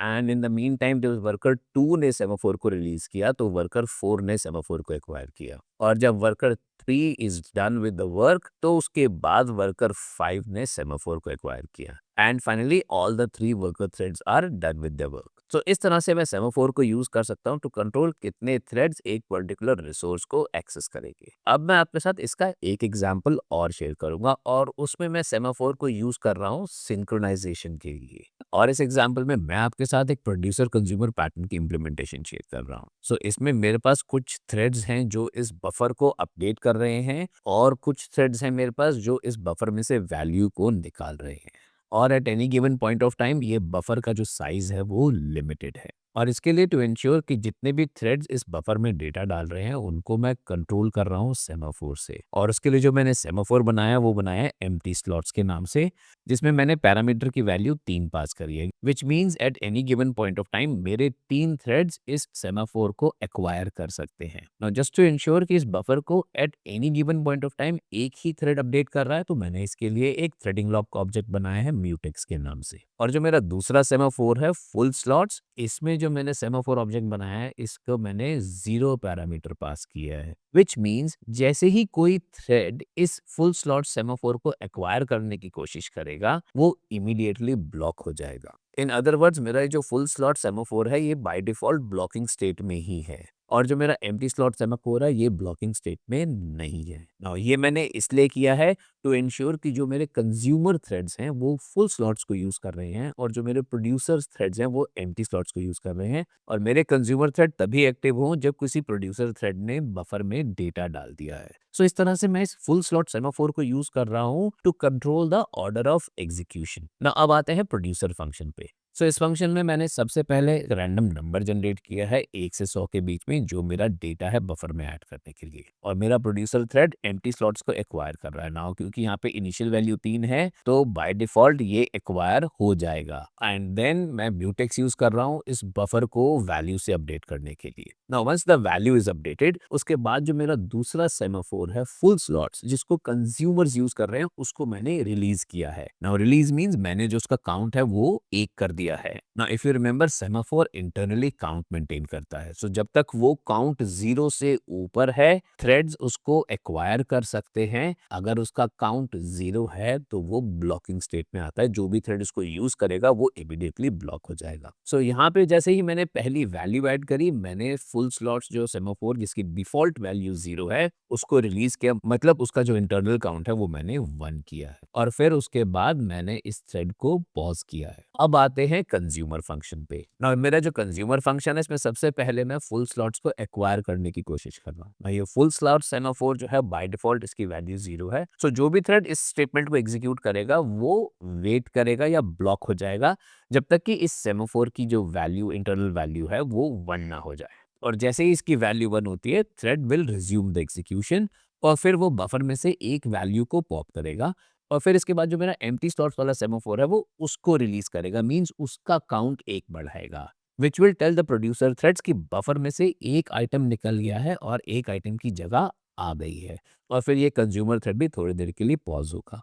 और इसके बाद है मेरी फॉर लूप जहाँ मैं सबसे पहले 5 प्रोड्यूसर थ्रेड्स बना रहा हूँ और 3 कंज्यूमर थ्रेड्स बना रहा हूँ, और जो लास्ट में मेरा टाइम स्लीप 1 है ये इंश्योर कर रहा है कि ये प्रोग्राम सिर्फ 1 सेकंड तक ही एग्जीक्यूट हो। और क्योंकि ये सारे प्रोड्यूसर और कंज्यूमर थ्रेड्स मेरे डीमन थ्रेड्स हैं, तो जैसे ही मेरा मेन थ्रेड खत्म होगा बाकी सारे थ्रेड्स भी खत्म हो जाएंगे। और अब मैं इस कोड को एग्जीक्यूट करूंगा और एक्सप्लेन करूंगा इसके आउटपुट को। मैंने सबसे पहले 5 प्रोड्यूसर थ्रेड्स बनाए हैं, ऑल्दो मेरे पास जो बफर साइज है वो 3 का है। सो पहले 3 प्रोड्यूसर थ्रेड्स इसमें इमीडिएटली बफर में डेटा ऐड करेंगे, और हर बार डेटा ऐड करने के साथ ये फुल स्लॉट सेमाफोर जो है उसको रिलीज भी कर रहे हैं, मींस उसका जो काउंट है उसको इंक्रीमेंट कर रहे हैं। फुल स्लॉट्स मैंने बनाया था with 0 count, means by default जो भी थ्रेड इस फुल स्लॉट सेमाफोर को एक्सेस करेगा वो ब्लॉक हो जाएगा। और जो मेरे बाकी के 2 प्रोड्यूसर सेमाफोर्स हैं 4 और 5 वो अभी एम्प्टी स्लॉट्स के लिए वेट कर रहे हैं। Now, जैसे ही मेरे कंज्यूमर थ्रेड्स एग्जिस्टेंस में आए हैं तो मेरा सबसे पहला स्टेटमेंट है फुल स्लॉट्स एक्वायर, मींस जो भी इस सेमाफोर का इंटरनल काउंट है उसको 1 से कम करना है, क्योंकि 3 वैल्यूज ऑलरेडी ऐड हो चुकी हैं तो इसकी वैल्यू इस टाइम पे 3 थी, और जब पहले थ्रेड ने इसको एक्वायर किया तो उसकी वैल्यू 1 कम हो गई। देन कंज्यूमर ने बफर की वैल्यू को यूज किया और एम्प्टी स्लॉट्स को रिलीज किया है, जो इंडिकेट कर रहा है प्रोड्यूसर थ्रेड्स को कि अब बफर में एक स्पेस अवेलेबल है। Now these producer threads can access the buffer and add a new value. जो एविडेंट है प्रोड्यूसर 4 ने इमीडिएटली एक नई वैल्यू बफर में ऐड करी है, और इसके साथ साथ मेरा जो कंज्यूमर 2 और कंज्यूमर 3 है इन्होंने भी एक एक वैल्यू को कंज्यूम करके जो एम्प्टी स्लॉट्स का बफर है उसको रिलीज किया है, जिसने इंडिकेशन दिया है प्रोड्यूसर 5 को एक वैल्यू ऐड करने में। एंड देन मेरा कंज्यूमर 1 फिर से एक्शन में आया और उसने जो लास्ट वैल्यू थी उसको कंज्यूम किया है। ना इसके बाद प्रोड्यूसर 2 ने एक वैल्यू ऐड करी है, कंज्यूमर 2 ने उसको इमीडिएटली कंज्यूम किया है, और जो मेरा बफर है इस टाइम पे एम्प्टी है। Now as long as a buffer मेरा खाली है कोई भी कंज्यूमर इसको एक्सेस करने की कोशिश नहीं कर पाएगा, क्योंकि मेरा जो फुल स्लॉट्स वाला जो सेमाफोर है उसकी वैल्यू इस टाइम पे 0 है। और आखिरी में मैंने दोनों प्रोड्यूसर और कंज्यूमर थ्रेड्स को पॉज किया है यूजिंग अ रैंडम वैल्यू, जिसकी वजह से कभी प्रोड्यूसर और कंज्यूमर थ्रेड जो है मेरे based on those values active हो रहे हैं। सो कंज्यूमर 2 की कंजम्पशन के बाद प्रोड्यूसर 3 अगेन केम इन पिक्चर और उसने एक नई वैल्यू ऐड करी है, जिसको कंज्यूमर 1 ने इमीडिएटली कंज्यूम किया है, और जो मेरा प्रोड्यूसर 3 है फिर उसने एक वैल्यू ऐड करी है। इस तरह से ये एग्जीक्यूशन कंटिन्यू होगा जब तक कि मेरा प्रोग्राम खत्म नहीं होता है, और ये इंश्योर कर रहा है कि मैं बफर में से डेटा तभी कंज्यूम कर पा रहा हूँ जब उस बफर में डेटा अवेलेबल है। सो ये है कॉन्सेप्ट प्रोड्यूसर कंज्यूमर पैटर्न का, जहां पे मैं सेमाफोर्स को यूज कर रहा हूँ थ्रेड्स की सिंक्रोनाइजेशन के लिए।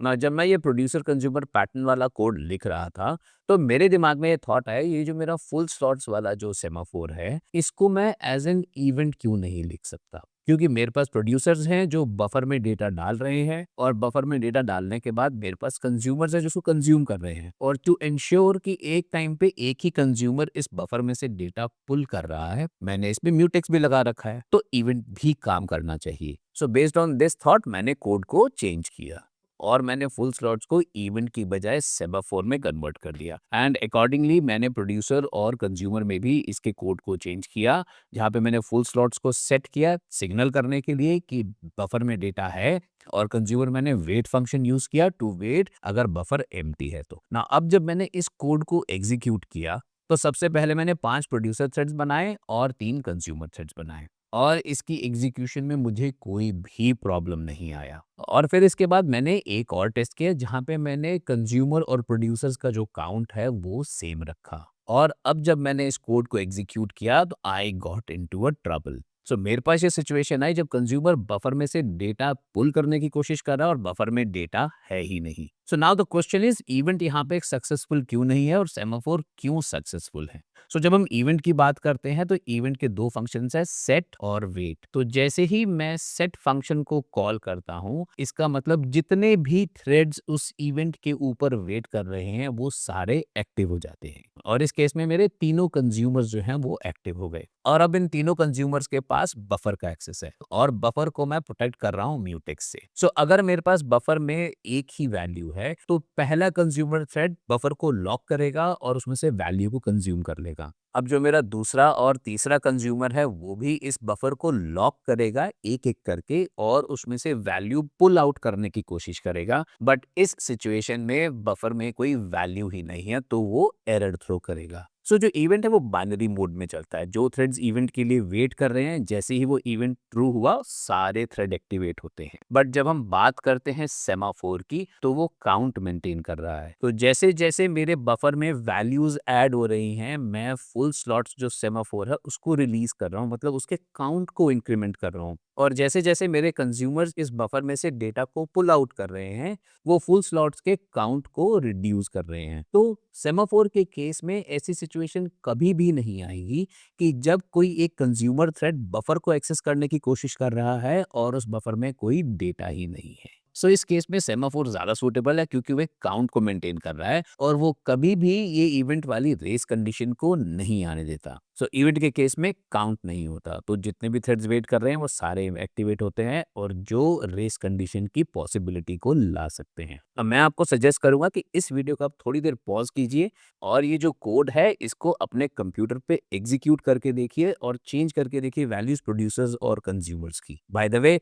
डू रिमेंबर, जब आप इस कोड को रन करें तो आपके पास पाइथन 3.14 हो, और अगर आप पाइथन 3.13 यूज कर रहे हो तो इंश्योर आप इसकी फ्री थ्रेड एप्लीकेशन यूज कर रहे हैं जिसमें ग्लोबल इंटरप्रेटर लॉक एनेबल्ड नहीं है। तो अगर गिल एनेबल्ड है तो आपको शायद इश्यूज नहीं आएंगे, क्योंकि पाइथन ये इंश्योर कर रहा है कि एक टाइम पे एक ही थ्रेड एग्जीक्यूट करे। ना सिंस मैंने इसको 3.13 पे रन नहीं किया तो मैं विद गारंटी कुछ नहीं बोल सकता। तो चलिए आते हैं अब नेक्स्ट टॉपिक पर। सो अब बात करते हैं थ्रेडिंग कंडीशन की। ये भी मेरा एक हाई लेवल सिंक्रोनाइजेशन टूल है जो थ्रेड्स को वेट करवाता है किसी एक कंडीशन के ट्रू होने के लिए, और जब ये कंडीशन ट्रू होती है तो ये थ्रेड्स अपना काम स्टार्ट या रिज्यूम करते हैं। ये जो कंडीशन है इसको हम प्रेडिकेट भी बोलते हैं। और कोई एक थ्रेड जब ये कंडीशन ट्रू होती है, नोटिफाई करती है एक या एक से ज्यादा थ्रेड्स को टू रिज्यूम द एग्जीक्यूशन। और ये जो सिंक्रोनाइजेशन टूल है, ये है combination of lock which is mutex और वेट नोटिफाई मैकेनिज्म का। सो आप कंडीशन को कुछ इस तरह से समझ सकते हैं कि मैं एक लॉक को होल्ड करूंगा और फिर मैं एक स्टेट को चेक करूंगा या कंडीशन को चेक करूंगा। अगर तो वो स्टेट रेडी नहीं है तो मैं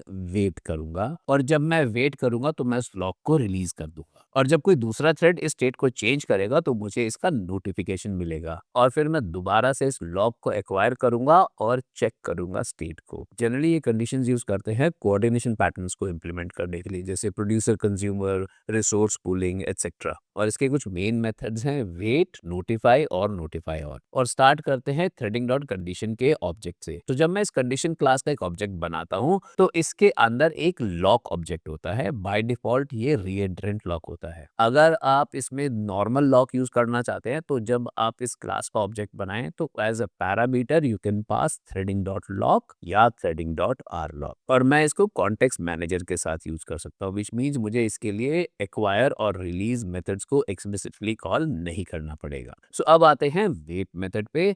और यहाँ पे जो भी थ्रेड इस मेथड को कॉल करता है वो वेट करता है जब तक कि उसको नोटिफिकेशन ना मिले या कोई रिक्वायर्ड टाइम आउट ना हो जाए। और जब कोई थ्रेड वेट कर रहा होता है तो वो कंडीशन का जो लॉक है उसको रिलीज कर देता है, और फिर वो उसको दोबारा से ब्लॉक करता है एंड चेक करता है कि जो कंडीशन है, ये स्टेट है, वो ट्रू है या नहीं। एक बात और, आप ये वेट मेथड तभी कॉल कर सकते हैं when you hold the condition. Means अगर आप कॉन्टेक्स्ट मैनेजर यूज कर रहे हैं तो विद कंडीशन के अंदर आप इस वेट मेथड को कॉल कर सकते हैं। एक सबसे इंपॉर्टेंट बात, जब भी आप इस वेट मेथड को कॉल करें, आप इसको व्हाइल लूप के अराउंड यूज करें विद एन इंटेंशन कि आप कंडीशन को बार बार चेक कर सकें कि वो ट्रू है या नहीं। और ये जो वेट मेथड है ये ट्रू रिटर्न करता है जब थ्रेड को अवेक किया गया है नोटिफाई या नोटिफाई ऑल मेथड से। और अगर ये थ्रेड दोबारा से अवेक हुआ है बिकॉज ऑफ टाइम आउट तो उस टाइम पे ये फॉल्स रिटर्न करता है ना। अब बात करते हैं नोटिफाई मेथड की। सो जब कोई एक थ्रेड नोटिफाई कॉल करता है तो जितने भी थ्रेड्स वेट कर रहे हैं कंडीशन के ट्रू होने के लिए, उनमें से कोई एक थ्रेड अवेक होता है और वो अपनी एग्जीक्यूशन को रिज्यूम करता है। नोटिफाई के साथ मैं एक पैरामीटर भी पास कर सकता हूँ जो मेंशन करता है कि कितने थ्रेड्स अवेक हों जब कंडीशन ट्रू हो। बाय डिफॉल्ट नोटिफाई किसी एक थ्रेड को अवेक करेगा, और जो नोटिफाई ऑल मेथड है ये सारे थ्रेड्स जो कंडीशन के ट्रू होने के लिए वेट कर रहे हैं उन सबको अवेक करेगा। अब इसका एक सिंपल सा एग्जाम्पल, और इस एग्जाम्पल में सबसे पहले मैंने कंडीशन क्लास का एक ऑब्जेक्ट बनाया है जो आर लॉक को इंटरनली यूज कर रहा है। और इसके बाद मैंने दो फंक्शंस लिखे हैं, प्रोड्यूसर और कंज्यूमर, और दोनों फंक्शंस का जो कोड है वो बिल्कुल सेम है। और इन दोनों फंक्शंस में मैं सबसे पहले लॉक एक्वायर कर रहा हूँ, और लॉक एक्वायर करने के बाद मैंने वेट फंक्शन कॉल किया है जो इस थ्रेड को पॉज कर देगा। और फिर इसके बाद मैंने इन दोनों फंक्शंस को यूज करके तीन तीन थ्रेड्स बनाए हैं। और फिर जो मेरा मेन प्रोग्राम है वो पॉज कर रहा है 2 सेकंड्स के लिए, और फाइनली मैंने नोटिफाई किया है सारे थ्रेड्स को एक्टिवेट होने के लिए। अब जब मैंने इसको एग्जीक्यूट किया तो मेरे 6 के 6 थ्रेड्स जो हैं वो वेटिंग स्टेट में आ गए हैं, और 2 सेकंड के बाद नोटिफाई ऑल स्टेटमेंट ने इन सारे थ्रेड्स को रिलीज कर दिया है। ना मैंने ये प्रोड्यूसर कंज्यूमर वाले फंक्शंस इसलिए भी मेंशन करे हैं क्योंकि जो मेरा अगला एग्जांपल है मैं उसमें इसी कोड को और ज़्यादा मॉडिफाई करूँगा। दूसरी चीज़, मैंने आपको बताया तो जो मेरा वेट स्टेटमेंट है जनरली मुझे इसको व्हाइल लूप के अंदर यूज करना चाहिए, और इस एग्जांपल में मैंने वेट स्टेटमेंट को व्हाइल लूप में यूज नहीं किया है क्योंकि मैं इन थ्रेड्स को बार बार वेट नहीं करा रहा। इस एग्जांपल का जो इंटेंशन है वो ये है कि जब मैं नोटिफाई ऑल करता हूँ तो सारे के सारे थ्रेड्स एक्टिवेट होते हैं। और अब मैं इसी कोड को चेंज करूंगा प्रोड्यूसर कंज्यूमर पैटर्न को इम्प्लीमेंट करने के लिए। और ये रहा इसका दूसरा एग्जाम्पल जिसमें मैं फिर से प्रोड्यूसर कंज्यूमर पैटर्न को इम्प्लीमेंट कर रहा हूँ, और ये बिल्कुल वैसा ही है जैसा मैंने सेमाफोर्स यूज करके इम्प्लीमेंट किया था। द ओनली डिफरेंस इज यहाँ पे मैं कंडीशन यूज कर रहा हूँ, और इसमें भी मेरे पास एक बफर की लिस्ट है जिसमें प्रोड्यूसर बफर में डेटा ऐड करेगा और कंज्यूमर बफर में से डेटा को कंज्यूम करेगा। और अब डिस्कस करते हैं इसके प्रोड्यूसर और कंज्यूमर फंक्शन को, और ये दोनों फंक्शंस अगेन काफी सिमिलर हैं। और मेरे प्रोड्यूसर फंक्शन में सबसे पहले मैंने एक फॉर लूप स्टार्ट करी है जो 3 बार चलेगी, और हर थ्रेड बफर में 3 बार वैल्यू को ऐड करेगा। और ये मैं स्टार्ट कर रहा हूँ सबसे पहले कंडीशन पे लॉक एक्वायर करके। और जैसा कि मैंने आपको थोड़ी देर पहले बताया था, जब भी हम वेट स्टेटमेंट यूज करते हैं we should use it around the while loop. यहाँ पे जो मेरी व्हाइल लूप है मैं उसमें चेक कर रहा हूँ कि अगर बफर फुल है ये मेरी कंडीशन या प्रेडिकेट है। तो मेरा ये प्रोड्यूसर थ्रेड वेट करेगा जब तक कि बफर खाली नहीं होता। और इस सिचुएशन में जब ये वेट स्टेटमेंट एग्जीक्यूट होगी तो ये लॉक को रिलीज करेगा, मींस कंडीशन ऑब्जेक्ट उसको रिलीज करेगा और वेट करेगा कंज्यूमर से नोटिफिकेशन के लिए। और अगर बफर में वैल्यू है तो ये बफर में एक वैल्यू ऐड करेगा and then it will call the code condition dot notify, और ये फंक्शन किसी एक थ्रेड को एक्टिवेट करेगा ना। मैंने कंज्यूमर के साथ पॉसिबली इसलिए मेंशन किया है क्योंकि जब ये नोटिफाई फंक्शन एग्जीक्यूट होगा तो ये प्रोड्यूसर या कंज्यूमर थ्रेड में से किसी भी एक थ्रेड को एक्टिवेट करेगा, क्योंकि ये सारे थ्रेड्स एक ही कंडीशन के ऊपर वेट कर रहे हैं तो कोई भी थ्रेड एक्टिवेट हो सकता है। और देन मेरा थ्रेड कुछ देर के लिए पॉज होगा। Now if you see the consumer function, ये भी काफी सिमिलर है, तो ये भी 3 बार एग्जीक्यूट होगा और मैं स्टार्ट कर रहा हूँ इसमें भी विद कंडीशन से, मींस मैं कंडीशन पे लॉक एक्वायर कर रहा हूँ। और यहाँ पे मैं चेक कर रहा हूँ कि अगर बफर एम्प्टी है तो मेरा कंज्यूमर वेट करेगा। अगेन ये वाली वेट स्टेटमेंट भी लॉक को रिलीज करेगी और वेट करेगी प्रोड्यूसर को नोटिफाई करने के लिए। और यहाँ पे जो मेरा कंडीशन या प्रेडिकेट है वो है कि बफर एम्प्टी है या नहीं। और अगर बफर एम्प्टी नहीं है तो वो बफर में से एक वैल्यू को पॉप करेगा एंड देन एग्जीक्यूट करेगा कंडीशन डॉट नोटिफाई। यहाँ पे भी मैंने वही सेम पॉइंट बोला है कि मेरा इंटेंशन तो यहाँ पे प्रोड्यूसर को नोटिफाई करने का है, बट ये कंज्यूमर या प्रोड्यूसर दोनों में से किसी एक को भी नोटिफाई कर सकता है, मतलब कोई भी एक थ्रेड एक्टिवेट हो सकता है। और अब मैं दोनों प्रोड्यूसर और कंज्यूमर्स के 3-3 थ्रेड्स बना रहा हूँ। अब इसके आउटपुट को इवैल्यूएट करते हैं। नाउ इफ यू ऑब्जर्व, इसने बढ़िया तरीके से प्रोड्यूसर कंज्यूमर पैटर्न को इम्प्लीमेंट किया है, बट द रियलिटी इज ये कोड बहुत ही फ्रेजाइल है। अगर मैं यहाँ पे प्रोड्यूसर्स या कंज्यूमर्स दोनों में से किसी एक की वैल्यू को ज्यादा या कम कर दूं तो ये प्रोग्राम हैंग हो जाएगा या डेडलॉक में चला जाएगा। अब मैं आपको इस डेडलॉक का डेमो शेयर करता हूँ ना। अब अगर आप इसको ऑब्जर्व करेंगे तो मैंने इसमें प्रोड्यूसर्स के 5 थ्रेड्स बनाए और कंज्यूमर के 3। ना if you notice the last line of the output, buffer full है और प्रोड्यूसर वेट कर रहा है ना। ये सिचुएशन है डेडलॉक की, क्योंकि इस टाइम पे प्रोड्यूसर और कंज्यूमर दोनों एक दूसरे की वेट कर रहे हैं। नाउ द क्वेश्चन इज ये हो क्यों रहा है, और इसका आंसर है कि मैं एक ही कंडीशन ऑब्जेक्ट यूज कर रहा हूँ दोनों प्रोड्यूसर्स और कंज्यूमर्स को मैनेज करने के लिए। तो जब भी मैं नोटिफाई कर रहा हूं तो नोटिफाई किसी एक थ्रेड को एक्टिवेट करेगा। जरूरी नहीं है कि मेरे कंज्यूमर फंक्शन से जब नोटिफाई कॉल हो रहा है तो वो प्रोड्यूसर को ही एक्टिवेट कर रहा है, या जब प्रोड्यूसर फंक्शन से मेरा नोटिफाई फंक्शन कॉल हो रहा है तो वो कंज्यूमर को ही एक्टिवेट कर रहा है। So this is the reason ये डेडलॉक की कंडीशन है। अब ये वाला आउटपुट ऑब्जर्व करने के बाद मेरे दिमाग में ख्याल आया कि क्यों ना मैं 2 सेपरेट कंडीशंस यूज करूं बजाय कि एक के, जैसे मैंने सेमाफोर के टाइम पे किया था, 2 अलग-अलग सेमाफोर्स यूज करे थे। तो शायद ये मेरे को हेल्प करेगा डेडलॉक की कंडीशन को अवॉइड करने में। ना इस अप्रोच में मेरे पास 2 कंडीशंस होंगी। एक कंडीशन होगी जो मेरा प्रोड्यूसर नोटिफाई करेगा जब वो डेटा भर लेगा और मेरा कंज्यूमर उसके ऊपर डिपेंड करेगा। और कंज्यूमर के पास दूसरी कंडीशन होगी और वो उस कंडीशन पे नोटिफाई करेगा प्रोड्यूसर को जब वो डेटा कंज्यूम कर लेगा। तो इस तरीके से मेरे प्रोड्यूसर और कंज्यूमर जो थ्रेड्स हैं वो सेग्रीगेट हो जाएंगे या सेपरेट हो जाएंगे और मेरी डेडलॉक वाली कंडीशन नहीं आएगी। सो इस थॉट को दिमाग में रखते हुए मैंने कोड को फिर से चेंज किया और ये रहा मेरा अपडेटेड कोड। मेरे पास वही बफर है और उसमें मैं 5 एलिमेंट्स ही मैक्स ऐड कर सकता हूँ। और सबसे पहले मैंने एक रीएंट्रेंट लॉक का ऑब्जेक्ट बनाया और मैंने वही ऑब्जेक्ट पास किया 2 थ्रेडिंग कंडीशंस के ऑब्जेक्ट को, जो है नॉट फुल और not empty. So not full को कंज्यूमर यूज करेगा प्रोड्यूसर को एक्टिवेट करने के लिए और नॉट एम्प्टी को प्रोड्यूसर यूज करेगा कंज्यूमर को एक्टिवेट करने के लिए। और प्रोड्यूसर फंक्शन में मैं सबसे पहले नॉट फुल कंडीशन पे लॉक लगा रहा हूँ और वहां पे वही सेम कंडीशन चेक कर रहा हूँ व्हाइल लूप में कि अगर बफर पूरा है तो मेरा प्रोड्यूसर जो है वो वेट करेगा। और अगर प्रोड्यूसर ने बफर में डेटा डाल दिया है तो वो नॉट एम्प्टी जो कंडीशन है उस पे नोटिफाई चलाएगा ताकि कंज्यूमर्स को नोटिफाई कर सके कि डेटा ऐड हो गया है। और यही सेम चेंज मैंने कंज्यूमर में किया है, वो नॉट एम्प्टी कंडीशन पे लॉक कर रहा है and then I am checking अगर बफर एम्प्टी है तो मेरा कंज्यूमर वेट करेगा। और अगर बफर एम्प्टी नहीं है तो बफर में से मैं एक आइटम पुल करूंगा और उसके बाद मैं नॉट फुल कंडीशन को यूज करूंगा टू नोटिफाई अ प्रोड्यूसर कि बफर में जगह है एक आइटम और और ऐड कर दो। और जब मैंने इस कोड को रन किया तो इसमें मैंने 3 प्रोड्यूसर्स बनाए और 5 कंज्यूमर्स। और अब मैं आपको रिक्वेस्ट करूंगा कि इस वीडियो को पॉज करो, इस कोड को डाउनलोड करो और रन करो अपनी मशीन पे और इसकी आउटपुट को ऑब्जर्व करो। डू रिमेंबर, आपके पास पाइथन 3.14 होना चाहिए और उसमें गिल डिसेबल्ड होना चाहिए। और अब ये रहा इस कोड का output and to my surprise मैं फिर डेडलॉक में फंस गया हूँ। मेरे सारे बफर्स जो है वो एम्प्टी है, मतलब मेरे जो सारे कंज्यूमर्स हैं वो ब्लॉक हो गए हैं और मेरा प्रोग्राम डेडलॉक में आ गया है। नाउ अब ये कैसे हुआ? मेरे पास तो 2 अलग-अलग कंडीशन ऑब्जेक्ट्स हैं और कंज्यूमर प्रोड्यूसर को एक्टिवेट कर रहा है और प्रोड्यूसर कंज्यूमर को एक्टिवेट कर रहा है। वेल द रीजन इज मेरा जो बफर है वो इस टाइम पे एम्प्टी है, बट मेरे कंज्यूमर थ्रेड्स एक्टिव हैं उस बफर में से डेटा को पुल करने के लिए। अब क्योंकि बफर में डेटा नहीं है तो मेरे सारे कंज्यूमर थ्रेड्स एक-एक करके वेट स्टेटमेंट को एग्जीक्यूट कर रहे हैं, व्हिच मींस मेरे सारे कंज्यूमर थ्रेड्स ब्लॉक हो रहे हैं। नाउ सिंस कंज्यूमर थ्रेड की रिस्पांसिबिलिटी है कि वो प्रोड्यूसर थ्रेड को नोटिफाई करे बफर में डेटा डालने के लिए, और क्योंकि मेरे सारे कंज्यूमर थ्रेड्स इस टाइम वेट स्टेट पे हैं, मतलब जो मैंने वेट स्टेटमेंट एग्जीक्यूट करी है उसके आगे उनका एग्जीक्यूशन हुआ ही नहीं है।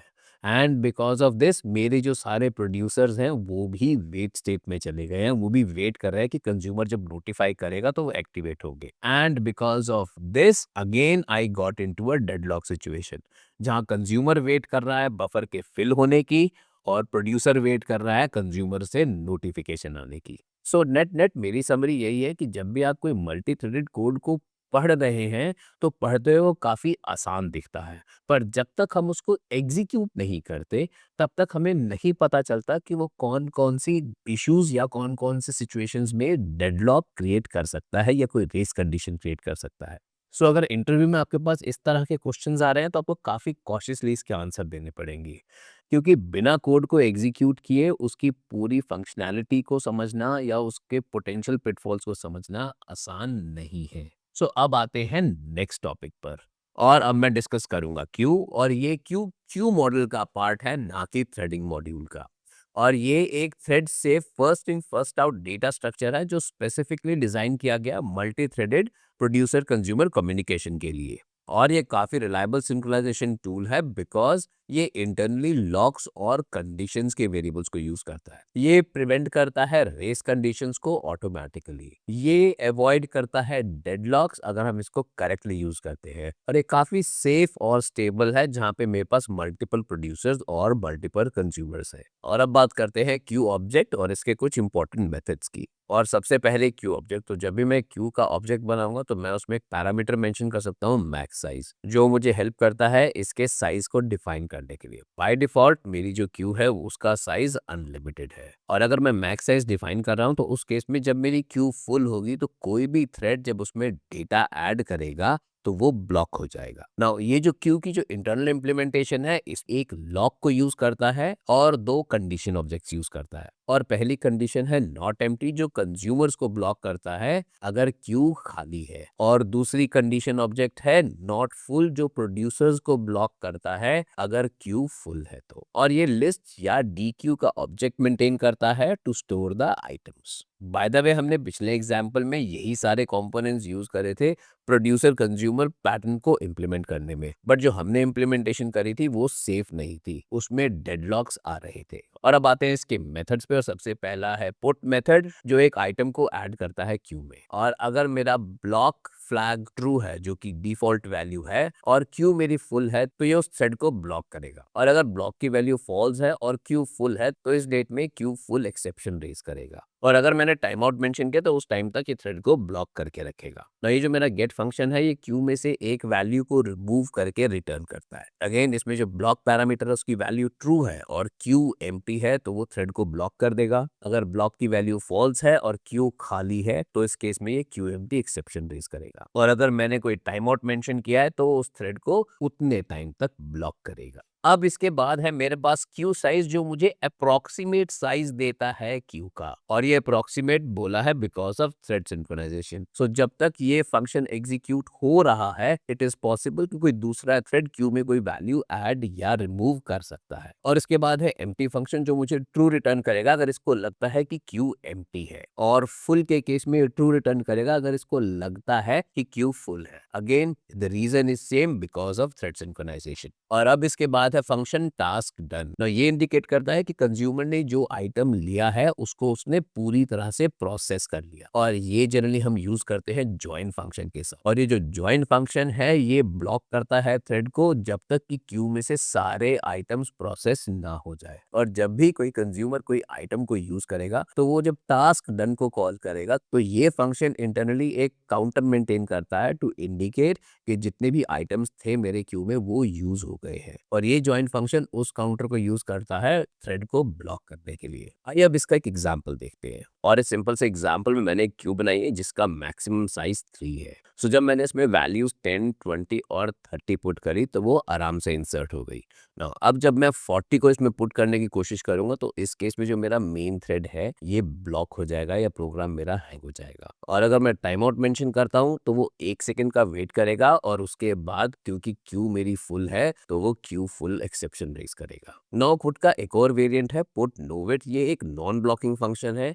सो इस केस में अगर क्यू ऑलरेडी फुल है और मैं कोई नई वैल्यू ऐड कर रहा हूँ तो ये इमीडिएटली एक्सेप्शन रेज करेगा ना। अब बात करते हैं गेट फंक्शन की। और जो मेरा पहला प्रिंट स्टेटमेंट है इसमें मैंने क्यू से 3 एलिमेंट्स को गेट किया है, मींस इसके बाद जो मेरी क्यू है वो एम्प्टी हो गई है। अब अगर मैं इसके बाद क्यू डॉट गेट दोबारा से एग्जीक्यूट करूंगा तो ये फिर से मेरे थ्रेड को ब्लॉक कर देगा। और अगर मैं टाइम आउट मेंशन कर रहा हूं तो 1 सेकंड के वेट के बाद ये क्यू डॉट एम्प्टी वाला एक्सेप्शन रेज करेगा। और पुट की तरह मेरे पास गेट का भी एक नो वेट या नॉन ब्लॉकिंग फंक्शन है जो इमीडिएटली एक्सेप्शन रेज करेगा अगर मेरे पास क्यू में कोई भी डेटा नहीं है। और अब टास्क डन और ज्वाइन करते हैं। तो इसमें सबसे पहले मैंने क्यू का ऑब्जेक्ट बनाया है और इसमें मैंने कोई मैक्स साइज मेंशन नहीं किया है। और जो मेरा वर्कर फंक्शन है ये इस क्यू में से एक एक करके एलिमेंट्स को गेट कर रहा है और उसकी प्रोसेसिंग के बाद टास्क डन मेथड भी कॉल कर रहा है जो सिग्नल कर रहा है कि क्यू में से जो आइटम पुल किया था उसकी प्रोसेसिंग कंप्लीट हो गई है। और इसके बाद मैंने वर्कर फंक्शंस के 2 थ्रेड्स बनाए हैं और उसके बाद की जो फॉर लूप है उसमें मैं क्यू में 5 एलिमेंट्स ऐड कर रहा हूँ। And finally the Q dot join method. So जब मैं ये कोड को एग्जीक्यूट करूंगा तो मेरे पास 2 वर्कर थ्रेड्स होंगे जो क्यू में से डेटा पुल कर रहे हैं और क्यू के अंदर मैंने 5 एलिमेंट्स डाले हैं। नाउ क्योंकि यहाँ पे मैंने Q dot join function mention किया है तो मेरा जो मेन थ्रेड है ये वेट करेगा जब तक क्यू में से सारे एलिमेंट्स निकल नहीं जाते। और ये रहा इसका डेमो। सो इसके आउटपुट में वर्कर थ्रेड्स ने एक एक करके क्यू में से एलिमेंट्स को पुल किया और जब ये सारे एलिमेंट्स निकल गए या मेरी क्यू जो है एम्प्टी हो गई उसके बाद मेरा all task completed message print हुआ जो इंडिकेट कर रहा है कि मेरा मेन थ्रेड वेट कर रहा था क्यू में से सारे एलिमेंट्स के या आइटम्स के खत्म होने का। नाउ अब मैं क्यू डॉट ज्वाइन को कमेंट करता हूँ और अब देखते हैं इसका क्या आउटपुट होगा। नाउ इफ यू सी जैसे ही मेरे वर्कर थ्रेड्स बने और क्यू में डेटा डलना शुरू हुआ वर्कर थ्रेड्स ने अपना काम शुरू किया और क्यू में से डेटा को पुल करके प्रोसेस करना शुरू किया। नाउ क्योंकि मेरा क्यू डॉट ज्वाइन मेथड मैंने अब कमेंट कर दिया है तो मेरा मेन थ्रेड वेट नहीं करेगा क्यू के खाली होने के लिए। सो वो waiting for all task to finish वाले मैसेज के बाद इमीडिएटली ऑल टास्क कंप्लीटेड को भी प्रिंट करेगा। नाउ इन दोनों मैसेजेस के प्रिंट होने तक क्यू में से 0 और 1 की जो वैल्यू है वो प्रोसेस हो गई है। और सिंस मेरा मेन थ्रेड का एग्जीक्यूशन कंप्लीट हो गया है तो मेरा वर्कर थ्रेड भी इमीडिएटली आउट ऑफ स्कोप हो गया है क्योंकि मैंने उनका जो डीमन फ्लैग है वो ट्रू करके रखा हुआ था। Now, अब अगर मैं डीमन फ्लैग को फॉल्स कर दूंगा तो अगेन मेरा ये जो प्रोग्राम है ये हैंग हो जाएगा। रीजन बीइंग मेरा जो वर्कर फंक्शन है उसमें एंडलेस लूप चल रही है। सो ये है एक छोटा सा डेमो क्यू के मेथड्स का। अब मैं आपके साथ इसका एक एग्जांपल शेयर करता हूँ और ये है मेरा क्यूज का दूसरा एग्जांपल जिसमें मैं फिर से प्रोड्यूसर कंज्यूमर पैटर्न को इम्प्लीमेंट कर रहा हूँ। और इसमें मैंने एक क्यू बनाई है जिसका मैक्सिमम साइज 3 है और उसके बाद मेरा प्रोड्यूसर फंक्शन जो क्यू के अंदर 3 एलिमेंट्स ही ऐड कर सकता है। सो जितने भी मैं प्रोड्यूसर के थ्रेड्स बनाऊंगा हर थ्रेड 3 एलिमेंट्स ही ऐड करेगा क्यू के अंदर। और इसके बाद मेरा कंज्यूमर फंक्शन जिसमें मैं एक इनफाइनाइट लूप चलाई है और वो क्यू में से एक एक एलिमेंट को रिमूव कर रहा है। ऑल्सो चेक मैंने इसमें टास्क डन मेथड भी कॉल किया है so that the queue knows कि जो उसके एलिमेंट्स हैं वो प्रोसेस हो रहे हैं। और फिर इसके बाद मैंने 5 प्रोड्यूसर थ्रेड्स और 2 कंज्यूमर थ्रेड्स बनाए और फिर उसके बाद queue join just to ensure कि मेरा मेन थ्रेड वेट करे जब तक क्यू में से सारे एलिमेंट्स प्रोसेस नहीं हो जाते हैं। अब देखते हैं इसका output. Now if you observe, मेरे पास 5 प्रोड्यूसर्स और 2 कंज्यूमर्स हैं। सो इस सेटअप में मेरे पास थ्रेडिंग रिलेटेड कोई भी इशू नहीं आया। एंड द रीजन बीइंग, ये जो क्यू ऑब्जेक्ट है ये इंटरनली काउंट मेंटेन करता है जॉइन और टास्क डन फंक्शन को यूज करके, जो इंश्योर कर रहा है कि कोई भी रेस कंडीशन ना। अब मैं इस कोड को फिर से रन करूंगा और इस सेटअप में मेरे पास 2 प्रोड्यूसर थ्रेड्स हैं। सो आइडली इन दोनों प्रोड्यूसर थ्रेड्स ने 6 एलिमेंट्स ऐड करने चाहिए थे, लेकिन जो मेरे कंज्यूमर्स हैं वो ज्यादा फास्ट हैं एज कंपेयर टू प्रोड्यूसर्स, और उन्होंने सारी लिस्ट को एम्प्टी कर दिया है। नाउ जैसे ही सारी लिस्ट एम्प्टी हुई है, तो जो मेरा मेन थ्रेड जो क्यू डॉट ज्वाइन पे वेट कर रहा था, उसका एग्जीक्यूशन रिज्यूम हो गया है और प्रोग्राम स्टॉप हो गया है। इसीलिए मेरे पास इसके अंदर सिर्फ 4 एलिमेंट्स ही आए हैं। बाय द वे, मैं एक बात और शेयर करूंगा, इस एग्जांपल में मैंने क्यू ऑब्जेक्ट का जो क्यू एट्रीब्यूट है उसको मैंने डायरेक्टली एक्सेस किया है प्रिंट स्टेटमेंट में। आइडियली ये हमें नहीं करना चाहिए। ये मैंने यहाँ पे सिर्फ एग्जाम्पल के तौर पे दिखा रहा हूँ कि क्यू में क्या क्या चीजें या क्या क्या एलिमेंट्स ऐड हो रहे हैं। So this is all about queues. और अगला टॉपिक है बैरियर, और ये भी एक थ्रेड सिंक्रोनाइजेशन प्रिमिटिव है जो इंश्योर करता है कि कई सारे थ्रेड्स वेट कर रहे हैं जब तक सारे के सारे थ्रेड्स एक सर्टेन पॉइंट पे ना पहुंच जाए, और उसके बाद ही ये सारे थ्रेड्स कंटिन्यू करते हैं। आप इसको चेक पॉइंट की तरह समझ सकते हैं मल्टी थ्रेडेड प्रोग्रामिंग के अंदर। जब सारे थ्रेड्स एक स्टेज को कंप्लीट करेंगे, उसके बाद ही सेकंड स्टेज के लिए सारे थ्रेड्स रिज्यूम करेंगे, और जब सेकंड स्टेज सारे थ्रेड्स कंप्लीट कर लेंगे, उसके बाद फर्दर स्टेज के लिए सारे थ्रेड्स रिज्यूम करेंगे। और जनरली हम बैरियर तब यूज करते हैं जब मेरे पास कई सारे थ्रेड्स हैं और वो सब एक फेज को एक साथ ही शुरू करें, या मेरे पास एक टास्क है जो डिवाइडेड है अलग अलग स्टेजेस में, और हर स्टेज की रिक्वायरमेंट है कि सारे थ्रेड्स पिछली स्टेज को कंप्लीट करके ही आगे जाए, या जब मुझे मेरे एप्लीकेशन में डिटर्मिनिस्टिक पैरेलल बिहेवियर चाहिए। डिटर्मिनिस्टिक पैरेलल बिहेवियर का मतलब है कि अगर मेरे पास कोई एक मल्टी थ्रेडेड एप्लीकेशन है और अगर मैं उसे कोई इनपुट दे रहा हूं, तो मुझे ये नहीं पता कि वो जो थ्रेड्स हैं वो किस तरीके से शेड्यूल हो रहे हैं, बट जो फाइनल आउटकम है उस इनपुट का वो हमेशा सेम है।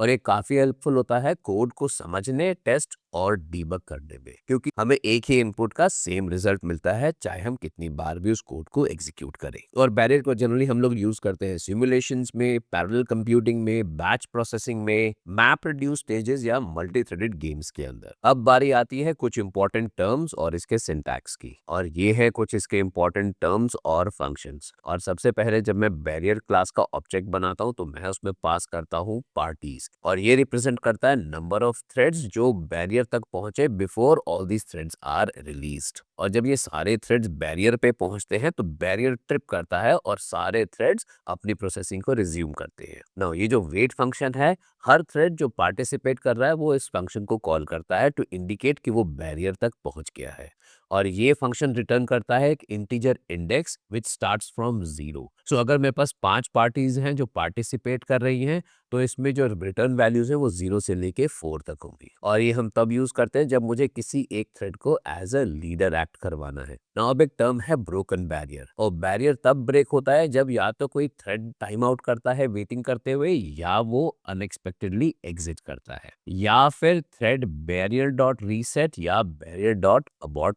मेथड को कॉल करता है। और जितने भी थ्रेड वेट कर रहे हैं वो सब रिसीव करते हैं ब्रोकन बैरियर एरर एक्सेप्शन, और ये बैरियर तब तक ब्रोकन रहता है जब तक हम उसको मैनुअली रीसेट नहीं करते हैं। अब जो रीसेट फंक्शन है वो बैरियर को उसके इनिशियल स्टेट पे रीसेट करता है, और जितने भी मेरे वेटिंग थ्रेड्स हैं उनको broken barrier error exception receive होता है। हम इसको जनरली यूज करते हैं जब मुझे किसी सिमुलेशन को स्टार्ट करना है या मुझे किसी एरर कंडीशन से रिकवर करना है। अबॉर्ट फंक्शन बैरियर को इमीडिएटली रोक देता है और उसको ब्रोकन स्टेट में डाल। और अब कुछ एट्रीब्यूट्स इस क्लास के, और सबसे पहला पार्टीज जो बताता है टोटल नंबर ऑफ थ्रेड्स जो इसमें पार्टिसिपेट कर रहे हैं, और एन वेटिंग रिप्रेजेंट करता है नंबर ऑफ थ्रेड्स जो एट प्रेजेंट वेट कर रहे हैं बैरियर पर, और ब्रोकन एक बूलियन फ्लैग है जो इंडिकेट करता है कि बैरियर ब्रोकन है या नहीं। और अब इसका एक एग्जांपल, और इस एग्जांपल में बैरियर क्लास का नॉर्मल फ्लो शो कर रहा हूं, जिसके लिए मैंने बैरियर क्लास का एक ऑब्जेक्ट बनाया है जिसमें 3 थ्रेड्स पार्टिसिपेट कर रहे हैं। जो मेरा वर्कर फंक्शन है इसमें मैंने 2 स्टेजेस डिपिक्ट करी है।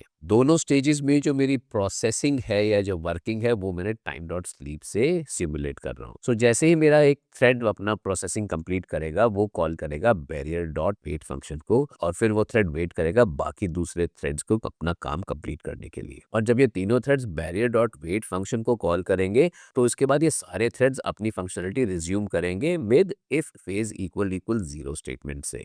और जहाँ पे मैं शो कर रहा हूँ कि जो मेरा सबसे पहले वाला थ्रेड है वो एज अ कोऑर्डिनेटर की तरह एक्ट कर रहा है, और फिर स्टेज 2 की प्रोसेसिंग को सिमुलेट करके ये फिर से बैरियर डॉट वेट कॉल कर रहा है। अगेन सारे थ्रेड्स वेट कर रहे हैं जब तक कि barrier dot wait function call नहीं होता, और जब तीनों फंक्शंस का बैरियर डॉट वेट कॉल हो जाएगा अगेन फंक्शन रिज्यूम करेगा if phase equal equal 1 statement से, जो मार्क करेगा सेकंड स्टेज और overall completion of the work. ना एक बात और, मैंने ये सारा कोड ट्राई एक्सेप्ट ब्लॉक में लिखा है, and the reason being barrier broken barrier error exception throw कर सकता है। सो इन केस अगर एक्सेप्शन थ्रो होती है बिकॉज ऑफ एनी सिचुएशन, मैं उस एक्सेप्शन को कैच कर सकूं। अगर मैं उसको कैच नहीं करूंगा तो वो मेरे प्रोग्राम को एब्नॉर्मली टर्मिनेट करेगा। और फाइनली मेरा इसका टेस्टिंग कोड जहाँ पे मैं 3 थ्रेड्स बना रहा हूँ और जो टारगेट है मेरा वर्कर फंक्शन है, और तीनों थ्रेड्स को स्टार्ट करने के बाद मैंने टी डॉट ज्वाइन भी कॉल किया इन तीनों थ्रेड्स पे। जस्ट टू रिमाइंड यू, ये जो मेरा मेन थ्रेड है अब वेट करेगा जब तक ये तीनों थ्रेड्स अपना एग्जीक्यूशन कंप्लीट नहीं करते हैं। And here is the output.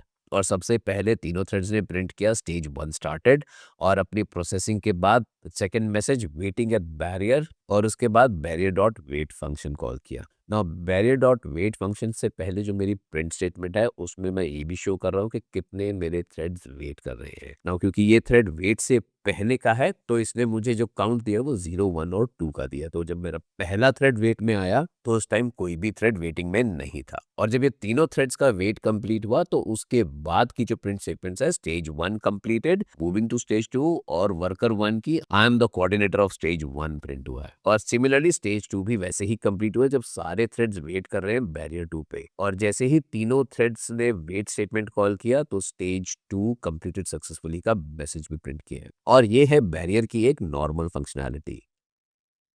और इस सेकंड एग्जांपल में बैरियर की रीसेट फंक्शनैलिटी को शो कर रहा हूँ। अगेन मैंने बैरियर क्लास का एक ऑब्जेक्ट बनाया है जिसमें 3 थ्रेड्स पार्टिसिपेट कर रहे हैं, और जो मेरा वर्कर फंक्शन है जो प्रोसेसिंग को सिमुलेट कर रहा है उसमें मैंने barrier dot wait function call किया है। नाउ इसका जो टेस्ट कोड है इसमें मैंने 2 थ्रेड्स बनाए हैं, जबकि मेरा जो बैरियर ऑब्जेक्ट है वो 3 थ्रेड्स की भी वेट कर रहा है, विच मीन्स जब मेरा ये प्रोग्राम एग्जीक्यूट होगा तो ये सारे थ्रेड्स परमानेंटली वेट में चले जाएंगे।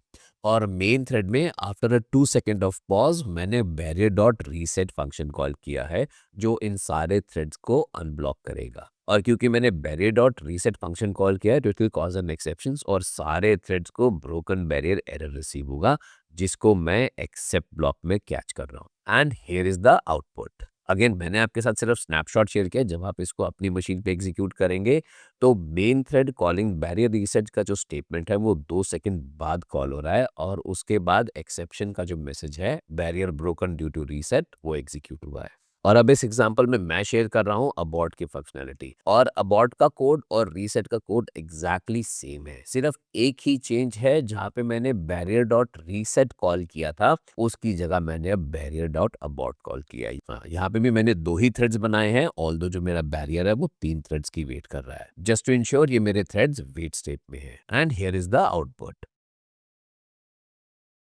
और ये एग्जाम्पल है टाइम आउट का, और इसमें मैंने वर्कर फंक्शन में थोड़े से चेंजेस करे हैं। अब इसमें एक पैरामीटर है डिले, अगर वो ट्रू है तो मेरे उस थ्रेड को प्रोसेसिंग में 4 सेकंड्स लग रहे हैं, अदरवाइज हर थ्रेड 0.5 से 2 सेकंड के बीच में प्रोसेसिंग कंप्लीट कर रहा है। और जो मेरा वेट फंक्शन है उसमें मैंने 2.5 सेकंड्स का टाइम आउट डाला हुआ है। सो मेरा एक थ्रेड 2.5 सेकंड से ज्यादा टाइम लेगा और उसकी वजह से वो टाइम आउट होगा और सारे थ्रेड्स को ब्रोकन बैरियर एरर रिसीव होगा। And here is the output. और अब बारी है इसके एक एग्जाम्पल की। और इस एग्जाम्पल में मैं एक मैट्रिक्स बना रहा हूँ 10,000 रोज बाय 10,000 कॉलम्स की, और मैं 4 सेट्स बना रहा हूँ जो अपनी अपनी डेजिग्नेटेड मैट्रिक्स के पार्ट को अपडेट करेंगे। और जो मेरा बैरियर ऑब्जेक्ट है ये इंश्योर करेगा जब तक चारों थ्रेड्स अपना काम नहीं कर लेते हैं तब तक प्रोसेसिंग आगे नहीं बढ़ेगी। और सबसे पहले मैं लिस्ट कॉम्प्रिहेंशन यूज करके एक मैट्रिक्स बना रहा हूँ 10,000 रोज और 10,000 कॉलम्स की, और फिर इसके बाद मैंने एक बैरियर ऑब्जेक्ट बनाया जिसमें 4 थ्रेड्स पार्टिसिपेट कर रहे हैं।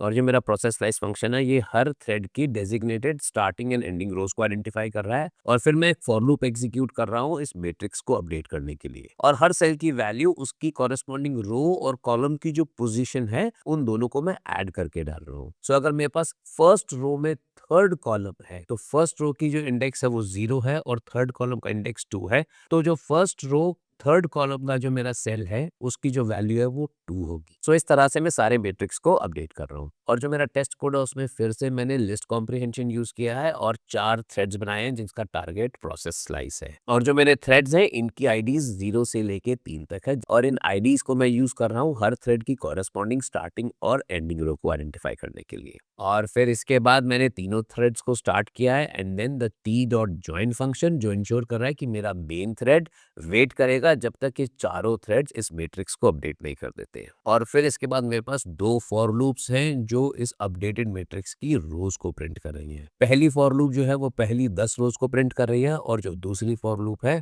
वो 991 से 1000th रो तक की वैल्यूज को शो कर रही है। And here is the output. Again मैंने आपको आउटपुट का स्नैपशॉट दिखाया पर जब आप इस कोड को अपनी मशीन पे एग्जीक्यूट करेंगे इसको कुछ सेकंड्स लगेंगे कंप्लीट होने में। सो this is all about barrier. अब आते हैं नेक्स्ट टॉपिक पे। इस सेशन में थ्रेडिंग के जितने भी एग्जाम्पल्स मैंने आपके साथ शेयर करे हैं उसमें थ्रेड्स अपना डेजिग्नेटेड काम कर रहे हैं और जो उनकी प्रोग्रेस है उसको हम प्रिंट कर रहे हैं और जो मेरा मेन थ्रेड है वो वेट कर रहा है इन थ्रेड्स के फिनिश होने की। बट अगर इन थ्रेड्स ने अपने काम करने के बाद कोई रिजल्ट शेयर करना है या कोई स्टेटस शेयर करना है या मेन थ्रेड कुछ एक्सपेक्ट कर रहा है कि ये थ्रेड्स कुछ इन्फॉर्मेशन शेयर करेंगे तो वो हम कैसे कर सकते हैं? वेल इसके लिए कई सारे तरीके हैं बट इस सेशन में मैं आपके साथ 3 तरीके शेयर करूंगा। इनफैक्ट जो सबसे पहला तरीका मैं आपके साथ शेयर करूंगा उसका एग्जांपल मैं आपको ऑलरेडी दिखा चुका हूं जिसमें मैं एक ग्लोबल वेरिएबल यूज कर रहा हूं और जो मेरे थ्रेड्स हैं वो उस ग्लोबल वेरिएबल को अपडेट कर रहे हैं। And to refresh your memory ये रहा इसका कोड और ये सेम एग्जांपल है जहां मैंने मल्टीपल थ्रेड्स यूज करे हैं काउंटर की वैल्यू को इंक्रीमेंट करने के लिए। और इस केस में काउंटर मेरा एक ग्लोबल वेरिएबल है और मेरा हर वर्कर थ्रेड इस वेरिएबल को अपडेट कर रहा है एंड जस्ट टू इंश्योर कि काउंटर की वैल्यू करप्ट ना हो तो मैं लॉक यूज कर रहा हूं सो दैट एक टाइम पे एक ही थ्रेड इस वैल्यू को अपडेट कर पाएगा। और ये है सबसे सिंपल और आसान तरीका और इसमें सबसे कम ओवरहेड इन्वॉल्व है जब मुझे अपडेटेड वैल्यू चाहिए थ्रेड की एग्जीक्यूशन के बाद। ना ये काफी सिंपल सा एग्जांपल है जहाँ पे मैं सिर्फ वेरिएबल को अपडेट कर रहा हूँ। इसके बदले मैं डिक्शनरी या लिस्ट जैसे ऑब्जेक्ट्स को भी अपडेट कर सकता हूँ और इस अपडेटेड एग्जांपल में मैंने एक डिक्शनरी भी ऐड करी है और हर थ्रेड अपने कॉरेस्पॉन्डिंग आईडी के हिसाब से इसके अंदर वैल्यूज अपेंड कर रहा है हर 100th इंडेक्स पे जो इसने काउंटर को अपडेट करने के लिए यूज करी। और इसमें भी मैंने इंश्योर किया है कि मैं लॉक यूज कर रहा हूँ जब कोई थ्रेड इस डिक्शनरी को अपडेट कर रहा है। And here is the output. So in addition to showing 3000 का फाइनल काउंटर ये बता रहा है कि T1, T2 और T3 ने 0th के बाद हर 100th इंडेक्स पे कौन सी वैल्यू काउंटर में अपडेट करी है। और अब आते हैं दूसरी अप्रोच पर और इस एग्जांपल में मैं Q.Q यूज कर रहा हूँ और यहाँ पे भी वही सेम फंक्शन लिखा है मैंने। 3 थ्रेड्स हैं जो काउंटर को अपडेट कर रहे हैं जिसकी फाइनल वैल्यू 3000 होगी और इस टाइम थ्रेड्स ने हर 100th इंडेक्स पे काउंटर को क्या वैल्यू दी है वो डेटा मैं मेन थ्रेड के साथ शेयर कर रहा हूँ Q यूज करके और हर थ्रेड उस एंट्री को in the form of a dictionary add कर रहा है। So here is the output. So तीनों थ्रेड्स के ऑपरेशन के बाद final counter is 3000 and then starting from 0th index हर 100th इंडेक्स पे किस थ्रेड ने काउंटर की क्या वैल्यू डाली है वो यहाँ पे मैं शो कर रहा हूँ। नाउ सबसे बड़ा बेनिफिट इसमें कोई रेस कंडीशन नहीं है और जो मेरा ऑर्डर है जिसमें मैंने डेटा डाला है वो भी प्रिजर्व होता है। सो अगर आपको कोई स्टेबल स्नैपशॉट चाहिए कि किस तरह से थ्रेड्स एक्टिविटी कर रहे हैं then Q is a very good option. और इस एग्जांपल में मैं थ्रेड का एक सब क्लास बना रहा हूँ। सो अभी तक जो मैंने फंक्शंस लिखे थे जिसको मैं थ्रेड ऑब्जेक्ट का टारगेट बना रहा था अब मैंने एक क्लास बनाई है जो थ्रेड से इनहेरिट कर रही है। और जो इसका इनिट मेथड है सबसे पहले मैंने उसमें थ्रेड के ऑब्जेक्ट को इनिशियलाइज किया है सुपर इनिट से और फिर मैंने थ्रेड का नाम और कितने इंक्रीमेंट्स चाहिए उसको मैंने इनिशियलाइज किया है और फिर इसमें मैंने एक स्नैपशॉट नाम की एक लिस्ट बनाई है जो मैं यूज कर रहा हूँ हर 100th इंडेक्स पे काउंटर की वैल्यू को स्टोर करने के लिए। और जब मैं थ्रेडिंग के लिए एक सब क्लास बनाता हूँ तो मेरे लिए मैंडेटरी है कि मैं उस क्लास के रन मेथड को ओवरराइड करूँ और इस रन मेथड में जो भी मेरे को लॉजिक लिखना है थ्रेड के एग्जीक्यूशन के लिए वो मैं यहाँ पे लिखता हूँ। सो जो लॉजिक पहले मैंने वर्कर फंक्शन में लिखा था वही सेम लॉजिक मैंने अब इस रन फंक्शन के अंदर लिखा है। इसमें मेरा सिर्फ एक चेंज और है जो 100th इंडेक्स पे जो वैल्यू है उसको मैं अब लिस्ट में अपेंड कर रहा हूँ again in the form of a dictionary. और इसके बाद मेरे पास एक फंक्शन है गेट स्नैपशॉट जो मुझे इस स्नैपशॉट जो मेरी लिस्ट है इसके कॉपी रिटर्न करेगा। और टेस्ट कोड में मैंने इस क्लास के दो ऑब्जेक्ट्स बनाए हैं दोनों थ्रेड्स को स्टार्ट किया और जो मेरा मेन थ्रेड है वो वेट करेगा जब तक दोनों थ्रेड्स का रन फंक्शन एग्जीक्यूशन खत्म ना कर दे। और फिर इसके बाद मैंने थ्रेड ऑब्जेक्ट्स का जो गेट स्नैपशॉट फंक्शन है उसको कॉल किया है है to get a copy of the snapshot list. और फाइनली जो मेरे पास स्नैपशॉट आया मैंने इसको यहाँ पे प्रिंट किया है and here is the output. Both the threads are done. अब क्योंकि मेरे पास 2 थ्रेड्स है तो मेरे काउंटर की वैल्यू 2000 है और उसके बाद मेरा स्नैपशॉट का आउटपुट कि हर 100 इंडेक्स पे किस थ्रेड ने कौन सी वैल्यू ऐड अपडेट करी है। सो ये है कुछ मेथड जो हम यूज कर सकते हैं थ्रेड्स में से डेटा को पुल करने के लिए। वैसे इसके अलावा हम इवेंट प्लस शेयर्ड डेटा भी यूज कर सकते हैं, पाइप्स और सॉकेट्स और थ्रेड पुल एग्जीक्यूटर क्लास भी यूज कर सकते हैं। ये जो थ्रेड पुल एग्जीक्यूटर क्लास है इसके बारे में आपको भी थोड़ी देर में और भी बताऊंगा। सो अब बात करते हैं एक्सेप्शन मैनेजमेंट की। और जो कोड हम थ्रेड्स में लिखते हैं उनमें भी एक्सेप्शंस आने के पूरे चांसेस होते हैं। नाउ पाइथन में जो एक्सेप्शंस होती है वो ऑटोमेटिकली जो मेन थ्रेड है उस पर प्रोपोगेट नहीं होती है। तो अगर मेरे पास थ्रेड में एक्सेप्शंस आ रही हैं तो मेरे पास दो तरीके हैं, या तो वो थ्रेड इंटरनली इस एक्सेप्शन को हैंडल करे या फिर वो थ्रेड इस एक्सेप्शन को कैप्चर करे और फिर आगे फॉरवर्ड या प्रोपोगेट करे मेन थ्रेड को हैंडलिंग के लिए। और इन दोनों सिचुएशंस का मैं आपके साथ एक एग्जांपल शेयर करता हूं। और अगर आपको एक्सेप्शंस के बारे में और भी डिटेल में जानना है तो मैंने इसका एक वीडियो ऑलरेडी रिलीज किया हुआ है पाइथन एक्सेप्शंस के नाम से। उसकी डिटेल्स मैंने इस वीडियो के लिंक में भी शेयर करी है। और इस एग्जाम्पल में थ्रेड्स में अगर एक्सेप्शन आता है तो वो थ्रेड्स इस एक्सेप्शन को कंज्यूम कर रहे हैं और जो मेन थ्रेड है उसके साथ फाइनल स्टेटस शेयर कर रहे हैं। मेन थ्रेड इस केस में कोई भी एक्सेप्शन हैंडलिंग नहीं कर रहा और इसके लिए मेरे पास है एक वेरिएबल n के नाम से जो इंडिकेट कर रहा है कि मेरे पास कितने थ्रेड्स होंगे। और जितने मेरे पास थ्रेड्स हैं मैं उतने ही इवेंट के ऑब्जेक्ट्स बना रहा हूँ। हर थ्रेड अपने कॉरस्पॉन्डिंग इवेंट ऑब्जेक्ट को सेट करेगा जब वो अपना काम खत्म कर लेगा, चाहे उसमें एक्सेप्शन आई है या नहीं। इसके बाद है मेरे पास स्टेटस डिक्शनरी जो थ्रेड के फाइनल स्टेटस को कैप्चर कर रहा है और मैं लॉक ऑब्जेक्ट यूज कर रहा हूं जब भी कोई भी थ्रेड इस स्टेटस डिक्शनरी को अपडेट करेगा। और फिर इसके बाद एक लॉगिंग ऑब्जेक्ट थ्रेड की एक्टिविटीज को लॉग करने के लिए। और जो मेरा वर्कर थ्रेड है इसका कोड मैंने ट्राई, एक्सेप्ट और फाइनली ब्लॉक में लिखा है। और ट्राई ब्लॉक में थ्रेड की लॉगिंग के बाद मैं सबसे पहले चेक कर रहा हूँ कि अगर थ्रेड की ID is divisible by 3 which means अगर उसका रिमाइंडर 0 है तो इस केस में जो मेरी थ्रेड आईडी 0 और थ्रेड आईडी 3 है उसका रिमाइंडर 0 होगा तो उस केस में ये रन टाइम एरर रेज करेगा, अदरवाइज थ्रेड की नॉर्मल फंक्शनैलिटी होगी। और फिर इसके बाद मेरी विद लॉक स्टेटमेंट जहां पे थ्रेड स्टेटस डिक्शनरी को स्टेटस से अपडेट कर रहा है। And in the case of exception मैं फिर से विद लॉक स्टेटमेंट यूज कर रहा हूँ और यहाँ पे मैं जो स्टेटस डिक्शनरी है उसमें फेलियर या एक्सेप्शन का मैसेज अपडेट कर रहा हूँ। और जो मेरा फाइनली क्लॉज है इसमें मैं इवेंट को सेट कर रहा हूं चाहे मेरे पास एक्सेप्शन आई है या नहीं, जो इंडिकेट कर रहा है कि thread is done with its work. और जो मेरा टेस्ट कोड है उसमें मैंने सबसे पहले 6 थ्रेड्स बनाए हैं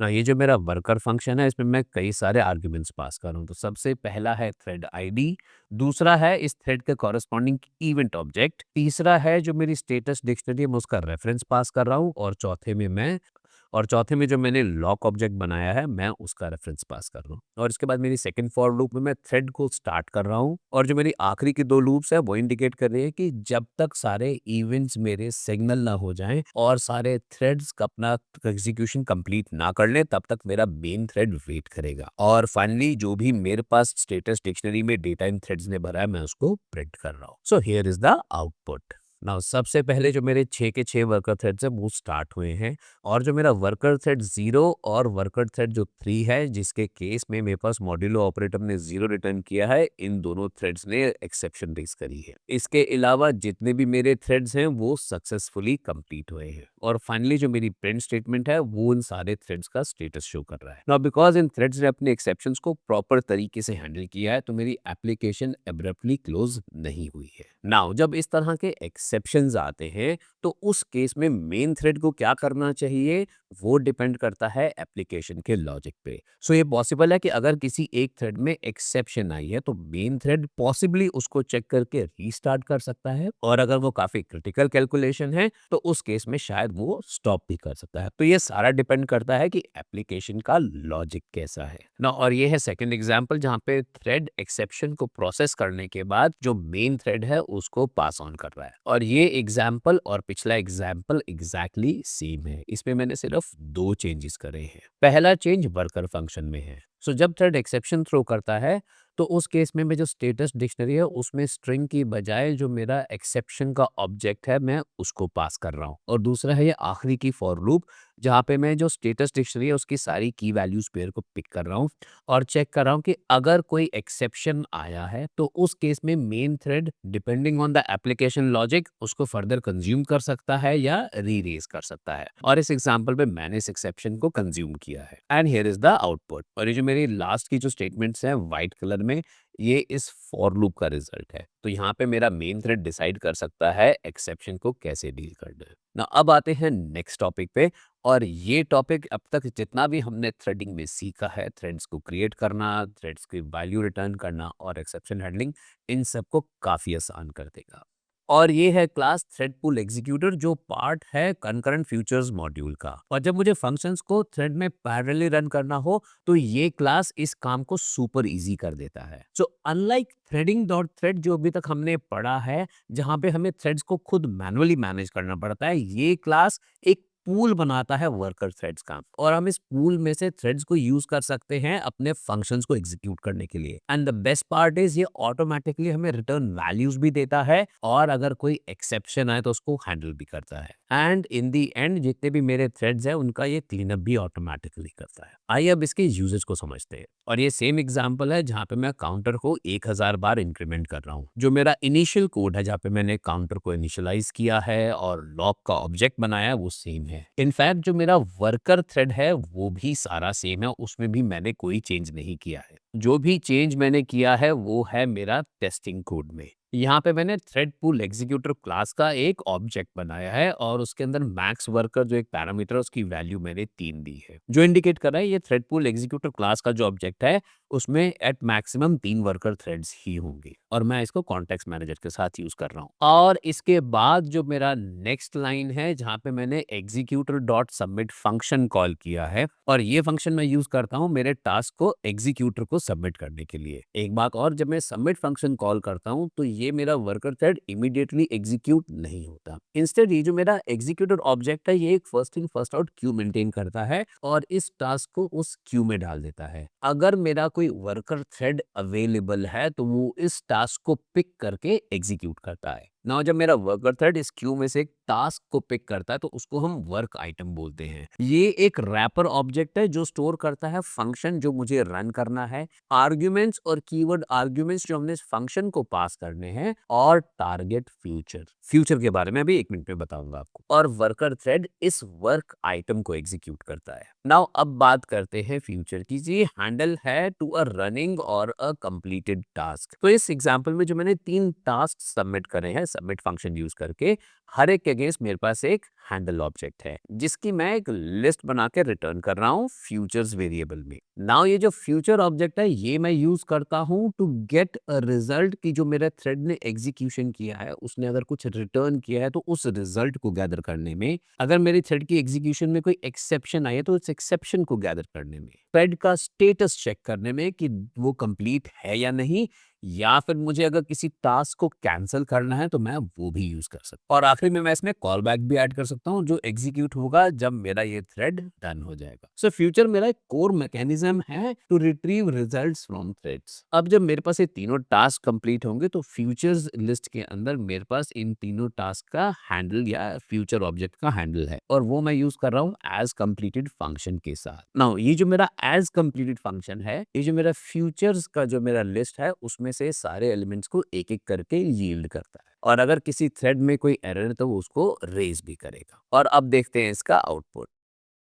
इन एडिशन टू दिस मेरे पास एक और फंक्शन है शट डाउन के नाम से और ये मेरे एग्जीक्यूटर ऑब्जेक्ट को ग्रेसफुली शट डाउन करता है। और जब मैं एग्जीक्यूटर ऑब्जेक्ट को शट डाउन करता हूँ तो वो कोई नया टास्क एक्सेप्ट नहीं करता। अगर कोई एग्जिस्टिंग टास्क रन कर रहा है तो वो उसको फिनिश करता है और थ्रेड को प्रॉपर्ली क्लीन अप करता है। नाउ पिछले एग्जाम्पल में मैं थ्रेड पूल एग्जीक्यूटर का जो ऑब्जेक्ट है उसको मैं कॉन्टेक्स्ट मैनेजर के साथ यूज कर रहा था, तो मुझे ये shut down method explicitly call करने की जरूरत नहीं है, ये ऑटोमेटिकली होता है। और ये जो मेरा थ्रेड पूल एग्जीक्यूटर है ये हर बार एक फ्रेश थ्रेड को क्रिएट नहीं करता। तो जो भी नंबर मैं मेंशन करता हूँ इसके ऑब्जेक्ट बनाने के लिए ये उतने ही थ्रेड्स को बनाता है और इन्हीं थ्रेड्स को रीयूज करता है अगर मेरे को मल्टीपल टास्क रन करने हैं। और इस कॉन्सेप्ट को थ्रेड पूलिंग कहते हैं। और ये जो मेरा एग्जीक्यूटर ऑब्जेक्ट है ये गारंटी नहीं करता कि सेम थ्रेड यूज होगा अगले टास्क को भी रन करने के लिए। टास्क जो है जो भी वर्कर थ्रेड फ्री है उसको असाइन हो जाता है। और जहाँ तक बात आती है एक्सेप्शंस की, तो अगर मेरे वर्कर थ्रेड में कोई एक्सेप्शन आती है तो वो प्रोग्राम को क्रैश नहीं करता। ये जो एक्सेप्शंस है ये फ्यूचर ऑब्जेक्ट में स्टोर हो जाती हैं और जब मैं फ्यूचर डॉट रिजल्ट फंक्शन को कॉल करता हूँ तो वो उस एक्सेप्शन को दोबारा से रेज करता है। ना ये जो एग्जीक्यूटर फंक्शन है इसके बारे में एक बात और, तो जब मैं इसको कॉन्टेक्स्ट मैनेजर के साथ यूज करता हूँ तो वो इस फंक्शन को कॉल करता है with the parameter wait equals true और ये पैरामीटर मेरे मेन थ्रेड को ब्लॉक करता है जब तक कि सारे टास्क जो है वो फिनिश ना हो जाएं, सारे वर्कर थ्रेड्स एग्जिट ना करें और जितने भी फ्यूचर ऑब्जेक्ट्स हैं मेरे वो कंप्लीट ना हो जाएं। सो यही रीजन है काउंटर मुझे 3000 की वैल्यू शो कर रहा था। अब इस काउंटर वाले एग्जाम्पल में मैंने थोड़े से चेंजेस करे हैं और जो मेरा वर्कर थ्रेड है उसमें जो मेरी लास्ट की प्रिंट स्टेटमेंट है अब वो स्टेटमेंट मैं रिटर्न कर रहा हूँ और दूसरा मैंने इसमें एक इफ कंडीशन डाली कि अगर मेरा जो थ्रेड है वो T4 है तो वो रन टाइम एक्सेप्शन रेज करेगा और ये मैं चेंज कर रहा हूँ टू शो फ्यूचर ऑब्जेक्ट की फंक्शनैलिटी। अब इसके बाद थ्रेडफुल एग्जीक्यूटर का मैंने एक ऑब्जेक्ट बनाया है जिसमें मैं मैक्सिमम 3 थ्रेड्स लूंगा और मैं इसमें 4 टास्क सबमिट कर रहा हूँ और ये जो मेरा T4 थ्रेड है ये एक्सेप्शन रेज करेगा और ये मैंने कॉन्टेक्स्ट मैनेजर के बिना यूज किया तो इसलिए मैंने शटडाउन फंक्शन को भी कॉल किया है with wait is equal to true और जो मेरा फॉर लूप है इसमें मैं एज अकम्प्लिश्ड यूज कर रहा हूँ जो हर फ्यूचर ऑब्जेक्ट को यील्ड कर रहा है and then I am checking कि अगर उस फ्यूचर ऑब्जेक्ट में एक्सेप्शन है तो मैं उस एक्सेप्शन के मैसेज को प्रिंट कर रहा हूँ, अदरवाइज मैं रिजल्ट को प्रिंट कर रहा हूँ और फाइनली मैं जो काउंटर की वैल्यू है उसको प्रिंट कर रहा हूँ and here is the output. Now इस आउटपुट में इफ यू सी जो मेरा T4 थ्रेड है उसके लिए जो मैंने future dot exception method call किया था इसमें इसने मेरे को नन रिटर्न नहीं किया है तो इसने मेरे को प्रिंट किया है मैसेज कि exception is T4 raised exception. Otherwise T1 T2 और T3 के लिए एक्सेप्शन नहीं थी तो ये फ्यूचर डॉट एक्सेप्शन ने नन रिटर्न किया है तो इसलिए उसने एल्स पार्ट को एग्जीक्यूट किया है। अब मैंने इसी एग्जांपल में एक और चेंज किया है और इस टाइम मैंने जो शट डाउन फंक्शन है उसको मैंने कमेंट कर दिया है। नाउ दिस मीन्स जो मेरा मेन थ्रेड है वो वेट नहीं करेगा इन सारे टास्क के फिनिश होने के लिए और वो सीधा फॉर लूप को एग्जीक्यूट करना शुरू करेगा। But if you see the output तो ये वाला आउटपुट और इससे पहले वाले आउटपुट में कोई भी फर्क नहीं है। मेरा जो रिजल्ट है वो 3000 का है और T4 ने एक्सेप्शन भी रेज किया है और इसका रीजन है ये as completed function. So as completed function futures का जो लिस्ट ले रहा है उसमें से एक एक करके जो फ्यूचर ऑब्जेक्ट है वो यील्ड करता है और वो तब यील्ड करता है जब वो फ्यूचर ऑब्जेक्ट कंप्लीट हो जाता है और फिर उसके बाद ये मुझे जो इफ स्टेटमेंट्स है उसको एग्जीक्यूट करता है। सो ये रीजन है दोनों केसेस में मेरा जो आउटपुट है उसमें कोई भी डिफरेंस नहीं है। But the general difference is जब मैं शटडाउन फंक्शन यूज कर रहा हूँ तो मेरा मेन थ्रेड वहां पे वेट कर रहा है सारे टास्क के फिनिश होने का और जब मैं शटडाउन फंक्शन यूज नहीं कर रहा तो मेरा मेन थ्रेड कंटिन्यू कर रहा है एग्जीक्यूशन को और जो एज कंप्लीटेड है वो अब वेट कर रहा है फ्यूचर ऑब्जेक्ट्स के ऊपर। Although the result is same but दोनों का जो पर्पस है वो काफी डिफरेंट है। और अब बारी है इंटरव्यू क्वेश्चंस की और ये रहा हमारा पहला इंटरव्यू क्वेश्चन जहाँ पे मुझे एक thread safe LRU cache implement करना है जो मल्टीपल थ्रेड्स एक्सेस कर सकें and it should support get put और प्रॉपर एविक्शन रूल्स। नाउ इस क्वेश्चन के बाद आपको इमीडिएटली कोड नहीं लिखना है बल्कि एक पॉज लेना है और सोचना है कि और क्या क्या चीजें हैं जो इसमें हो सकती हैं, किन किन चीजों पे आपको क्लैरिटी चाहिए। ऑल्दो ये स्टेटमेंट अपने आप में काफी क्लैरिटी दे रही है बट इसमें और बहुत सारे ऑप्शंस हैं जो हम इम्प्लीमेंट कर सकते हैं या सोच सकते हैं। फॉर एग्जाम्पल जब मेरी फंक्शनल रिक्वायरमेंट्स है, जब मैं कोई रीड ऑपरेशन करूंगा तो क्या मैं उसको काउंट करूंगा एज अ यूजेज और जो मेरा की जो मैंने रीड किया है उसको मैं मूव करूंगा मोस्ट रिसेंटली यूज पे। जब मैं किसी एग्जिस्टिंग की को अपडेट करूंगा तो उसको भी क्या मैं मूव करूंगा मोस्ट रिसेंटली यूज्ड पे। अब अगर बात करें परफॉर्मेंस की तो इन ऑपरेशंस की टाइम कॉम्प्लेक्सिटी क्या होनी चाहिए और क्या कैपेसिटी या साइज होना चाहिए मेरे इस कैशे का। क्या ये कैशे छोटा है जिसमें कुछ हजार एलिमेंट्स होने चाहिए या ये मीडियम साइज का है जिसका साइज 50,000 या 1 लाख तक जा सकता है या ये बहुत ही बड़ा है जिसमें मिलियन प्लस एलिमेंट्स ऐड करने हैं। तो ये सारे पॉइंट्स भी काफी इम्पैक्ट करेंगे आपके डिजाइन को। तो अब इसी तरह से अगर मैं बात करूं कंकरेंसी की तो दिमाग में क्वेश्चन आते हैं ये जो रीड्स हैं ये बहुत फास्ट और कंकरेंट होने चाहिए, मतलब do we expect high read concurrency. Will it be okay जब कोई राइट ऑपरेशन हो रहा है तो मैं रीड को ब्लॉक कर दूं। ये जो मेरा कैशे है should it allow multiple concurrent readers या मल्टीपल कंकरेंट राइटर्स या फिर one writer at a time. ये जो मेरा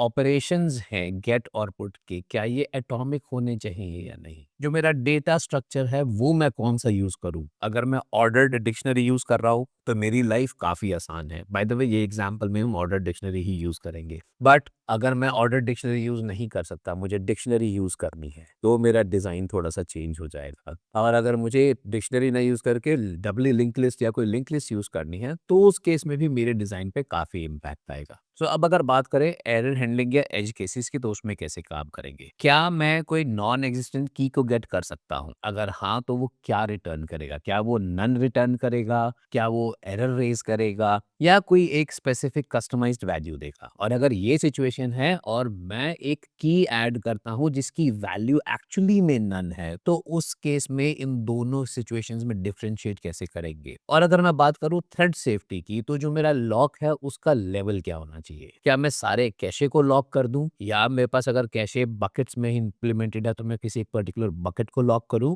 या मैं एकदम ग्रैनुलर लॉकिंग करूं, तो जो मैं नोड रीड कर रहा हूं उसको लॉक करूं या राइट कर रहा हूं उसको लॉक करूं? तो ये सारी चीजें आपके दिमाग में आनी चाहिए before you start writing it, so that you can design your solution accordingly. एक और चीज़, आप पाइथन का कौन-सा वर्ज़न यूज़ करेंगे जो है कोड लिख रहे हैं, जिसमें गिल इनेबल्ड है या जिसमें गिल इनेबल्ड नहीं है। तो ये सारे पॉइंट्स मैंने इसलिए भी मेंशन करे कि अगर आपको एलआरयू के बारे में ज़्यादा नहीं पता है, तो आप इन पॉइंट्स के बेसिस पे और ज़्यादा रिसर्च कर सकते हैं इस टॉपिक पे। एंड द बिगेस्ट एडवांटेज, जब आप इंटरव्यूअर से इस तरह के क्वेश्चंस पूछेंगे, तो इंटरव्यूअर को कॉन्फिडेंस आएगा कि जो क्वेश्चन है आपने समझा है, और इसके बाद आपको और ज़्यादा ग्रेनुलर लेवल पे क्लैरिटी चाहिए before you start writing the code.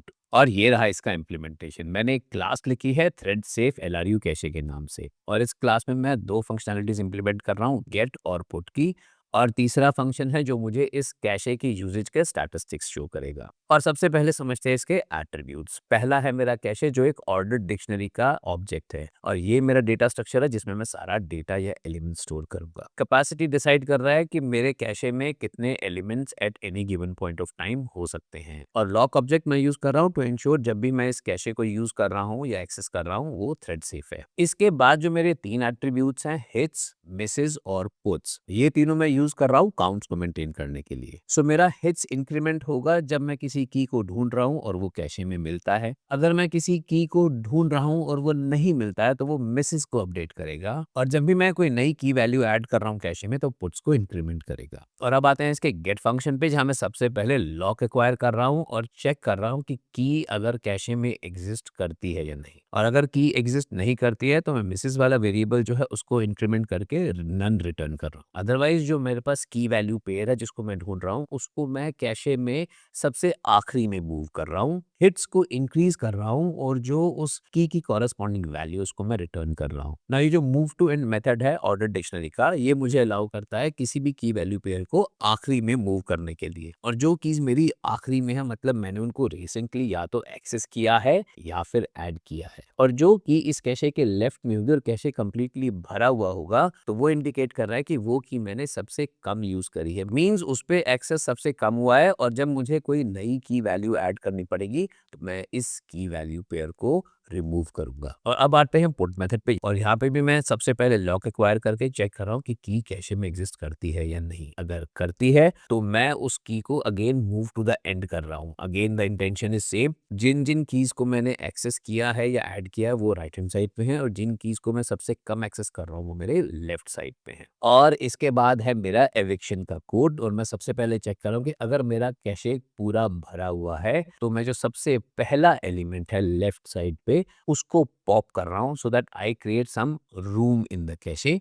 और फिर उसके बाद मैं जो नया की वैल्यू पेयर है उसको ऐड कर रहा हूँ, और पुट्स का जो मेरा वेरिएबल है उसको इंक्रीमेंट कर रहा हूँ। एंड जस्ट टू शेयर, जब मैं पॉप आइटम फंक्शन कॉल कर रहा हूँ, तो जितने भी मेरे रिमेनिंग एलिमेंट्स हैं वो सारे लेफ्ट की तरफ शिफ्ट हो जाते हैं and creates a room on the right side. अब इसके बाद है मेरा गेट स्टैट्स फंक्शन, जो मुझे इस एलआरयू कैशे की स्टैटिस्टिक्स प्रोवाइड कर रहा है कि इसका साइज कितना है, कैपेसिटी कितनी है, टोटल नंबर ऑफ हिट्स कितने हुए, मिसेस कितने हुई, what is the hit rate का जो परसेंटेज है वो क्या था, और इन टोटल इस ऑपरेशन में कितनी वैल्यूज उस कैशे में ऐड हुई है। और अब मेरा टेस्ट कोड, जहाँ पे मैं एक थ्रेड सेफ एलआरयू कैशे का एक ऑब्जेक्ट बना रहा हूँ, जिसमें मैं कैपेसिटी सेट कर रहा हूँ 5 की, विच मीन्स इस कैशे में मैं एक टाइम पे 5 से ज्यादा एलिमेंट्स ऐड नहीं कर सकता। और ये जो मेरा वर्कर फंक्शन है, मैं इसे यूज करूंगा वर्कर थ्रेड्स क्रिएट करने के लिए, और हर वर्कर थ्रेड मेरा 10 ऑपरेशंस करेगा based on this for loop. और सबसे पहले मैंने एक रैंडम नंबर जनरेट किया 0 से लेके 7 के बीच में, और फिर इसके बाद मैंने एक और रैंडम फंक्शन यूज किया है। नाउ ये मैं यूज कर रहा हूँ टू चेक कि जो मेरा रैंडम नंबर जनरेट हुआ है अगर वो 0.5 से कम है तो जो की मैंने जनरेट करी है मैं उसको गेट करूंगा, अदरवाइज मैं उस की को राइट करूंगा। तो 50-50 चांसेस हैं दोनों ऑपरेशंस होने के हर वर्कर थ्रेड में, और हर आइटरेशन पे मैं थ्रेड को थोड़ी सी देर के लिए पॉज भी कर रहा हूँ। और ये मेरा टेस्ट क्वेश्चन 1 फंक्शन। तो यहाँ पे मैं थ्रेड पुल एग्जीक्यूटर यूज करके 5 वर्कर थ्रेड क्रिएट कर रहा हूँ,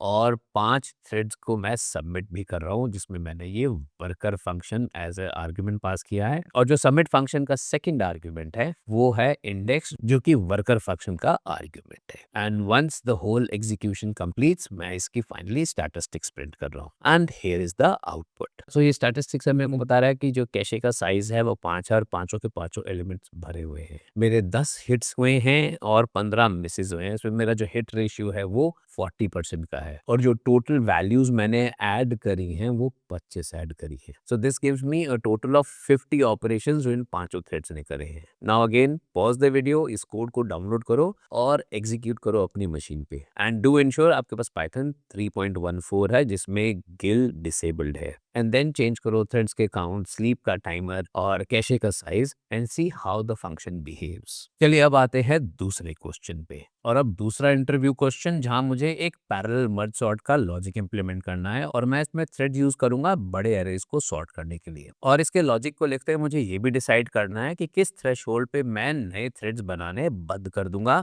और एक रेगुलर मर्ज सॉर्ट का जो एल्गोरिथम है उसको यूज करूंगा। Again before you start coding थोड़ा सोचो कि इसमें मुझे क्या करना है, क्या क्या चैलेंजेस आ सकते हैं, क्या एक्सपेक्टेशंस हैं इंटरव्यूअर की मेरे से जब मैं इस कोड को इंप्लीमेंट कर रहा हूँ, वो सारी क्लैरिटी लेनी बहुत जरूरी है। For the same reason interviewer को पता चल रहा है कि आप सही डायरेक्शन में सोच रहे हैं, और उसको ये भी पता चल रहा है कि सॉल्यूशन को लेके कई सारे एस्पेक्ट सोच सकते हो कोड लिखने से पहले। सो अगेन इसमें भी जो थॉट्स मेरे दिमाग में आते हैं वो है सबसे पहले कि भैया रिक्वायरमेंट्स की क्लैरिफिकेशन और ज्यादा कर लेते हैं। ऑल्दो जो हम सॉल्यूशन लिखेंगे हम उसमें सारी थॉट्स इंप्लीमेंट नहीं कर रहे हैं, but it is a trigger for you, आप इसको और भी ज्यादा डिटेल में समझो।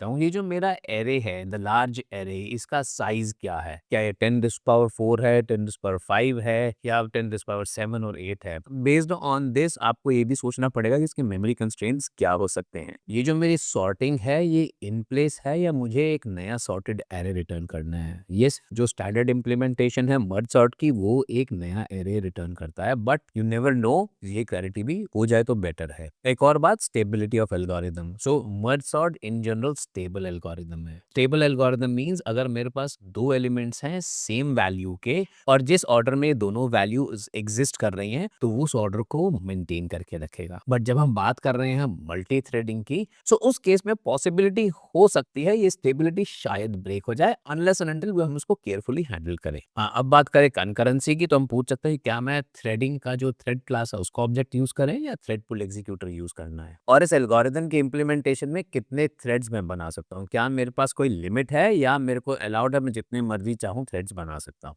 और ये जो मेरा थ्रेड पूल है क्या मैं इसको ग्लोबल रखूँ या नहीं, और जो मुझे थ्रेशोल्ड डिफाइन करना है जहाँ पे मैं थ्रेड्स बनाने बंद कर दूंगा और नॉर्मल मर्ज सॉर्ट के एल्गोरिथम को यूज करूंगा, क्या वो कॉन्फ़िगरेबल होना चाहिए या मुझे उसको एक हार्ड कोडेड वैल्यू रखना है। और जब आप ये थ्रेशोल्ड की वैल्यू डिफाइन कर रहे हो तो आपके दिमाग में पॉइंट्स आने चाहिए कि एरे का साइज कितना है, मेरी रिकर्शन की डेप्थ कितनी है, कितने थ्रेड्स मेरे पास यूज कर सकता हूँ, वो आपको हेल्प करेंगे आइडेंटिफाई करने में कि थ्रेशोल्ड की वैल्यू क्या होनी चाहिए। और ये जो प्रोग्राम मैं लिखूंगा इसकी परफॉर्मेंस को मैं किसके अगेंस्ट चेक करूं, प्रोबेबली जो मेरा बिल्ट इन सॉर्टेड फंक्शन है उसके अगेंस्ट चेक करूं, या मेरे पास कोई और बेसलाइन है जिसके अगेंस्ट मुझे इस फंक्शन की परफॉर्मेंस को चेक करना है। अब किस तरह का डेटा मैं इसमें ऐड कर सकता हूँ, क्या मेरा एरे जो है वो नेगेटिव वैल्यूज, फ्लोट्स, स्ट्रिंग्स और मिक्स डेटा टाइप को हैंडल करेगा या नहीं, या सिर्फ नंबर्स के लिए है, और इसकी टाइम और स्पेस कॉम्प्लेक्सिटी कितनी होनी चाहिए। सो ये बहुत सारे पॉइंट्स हैं जो मैं आपको एज अ हिंट्स की तरह मेंशन कर रहा हूँ जो आपके दिमाग में आने चाहिए before you right the solutions, और ये सारे पॉइंट्स और थॉट्स आपको हेल्प करेंगे और अच्छे से प्रिपेयर करने के लिए इंटरव्यूज के लिए। और ये रहा मेरा कोड। तो ये मेरा ये जो मर्ज फंक्शन है ये एक्चुअली में मर्ज सॉर्ट का एल्गोरिथम इम्प्लीमेंट कर रहा है। और इसके बाद मैंने एक और फंक्शन लिखा है मर्ज सॉर्ट सीक्वेंशियल।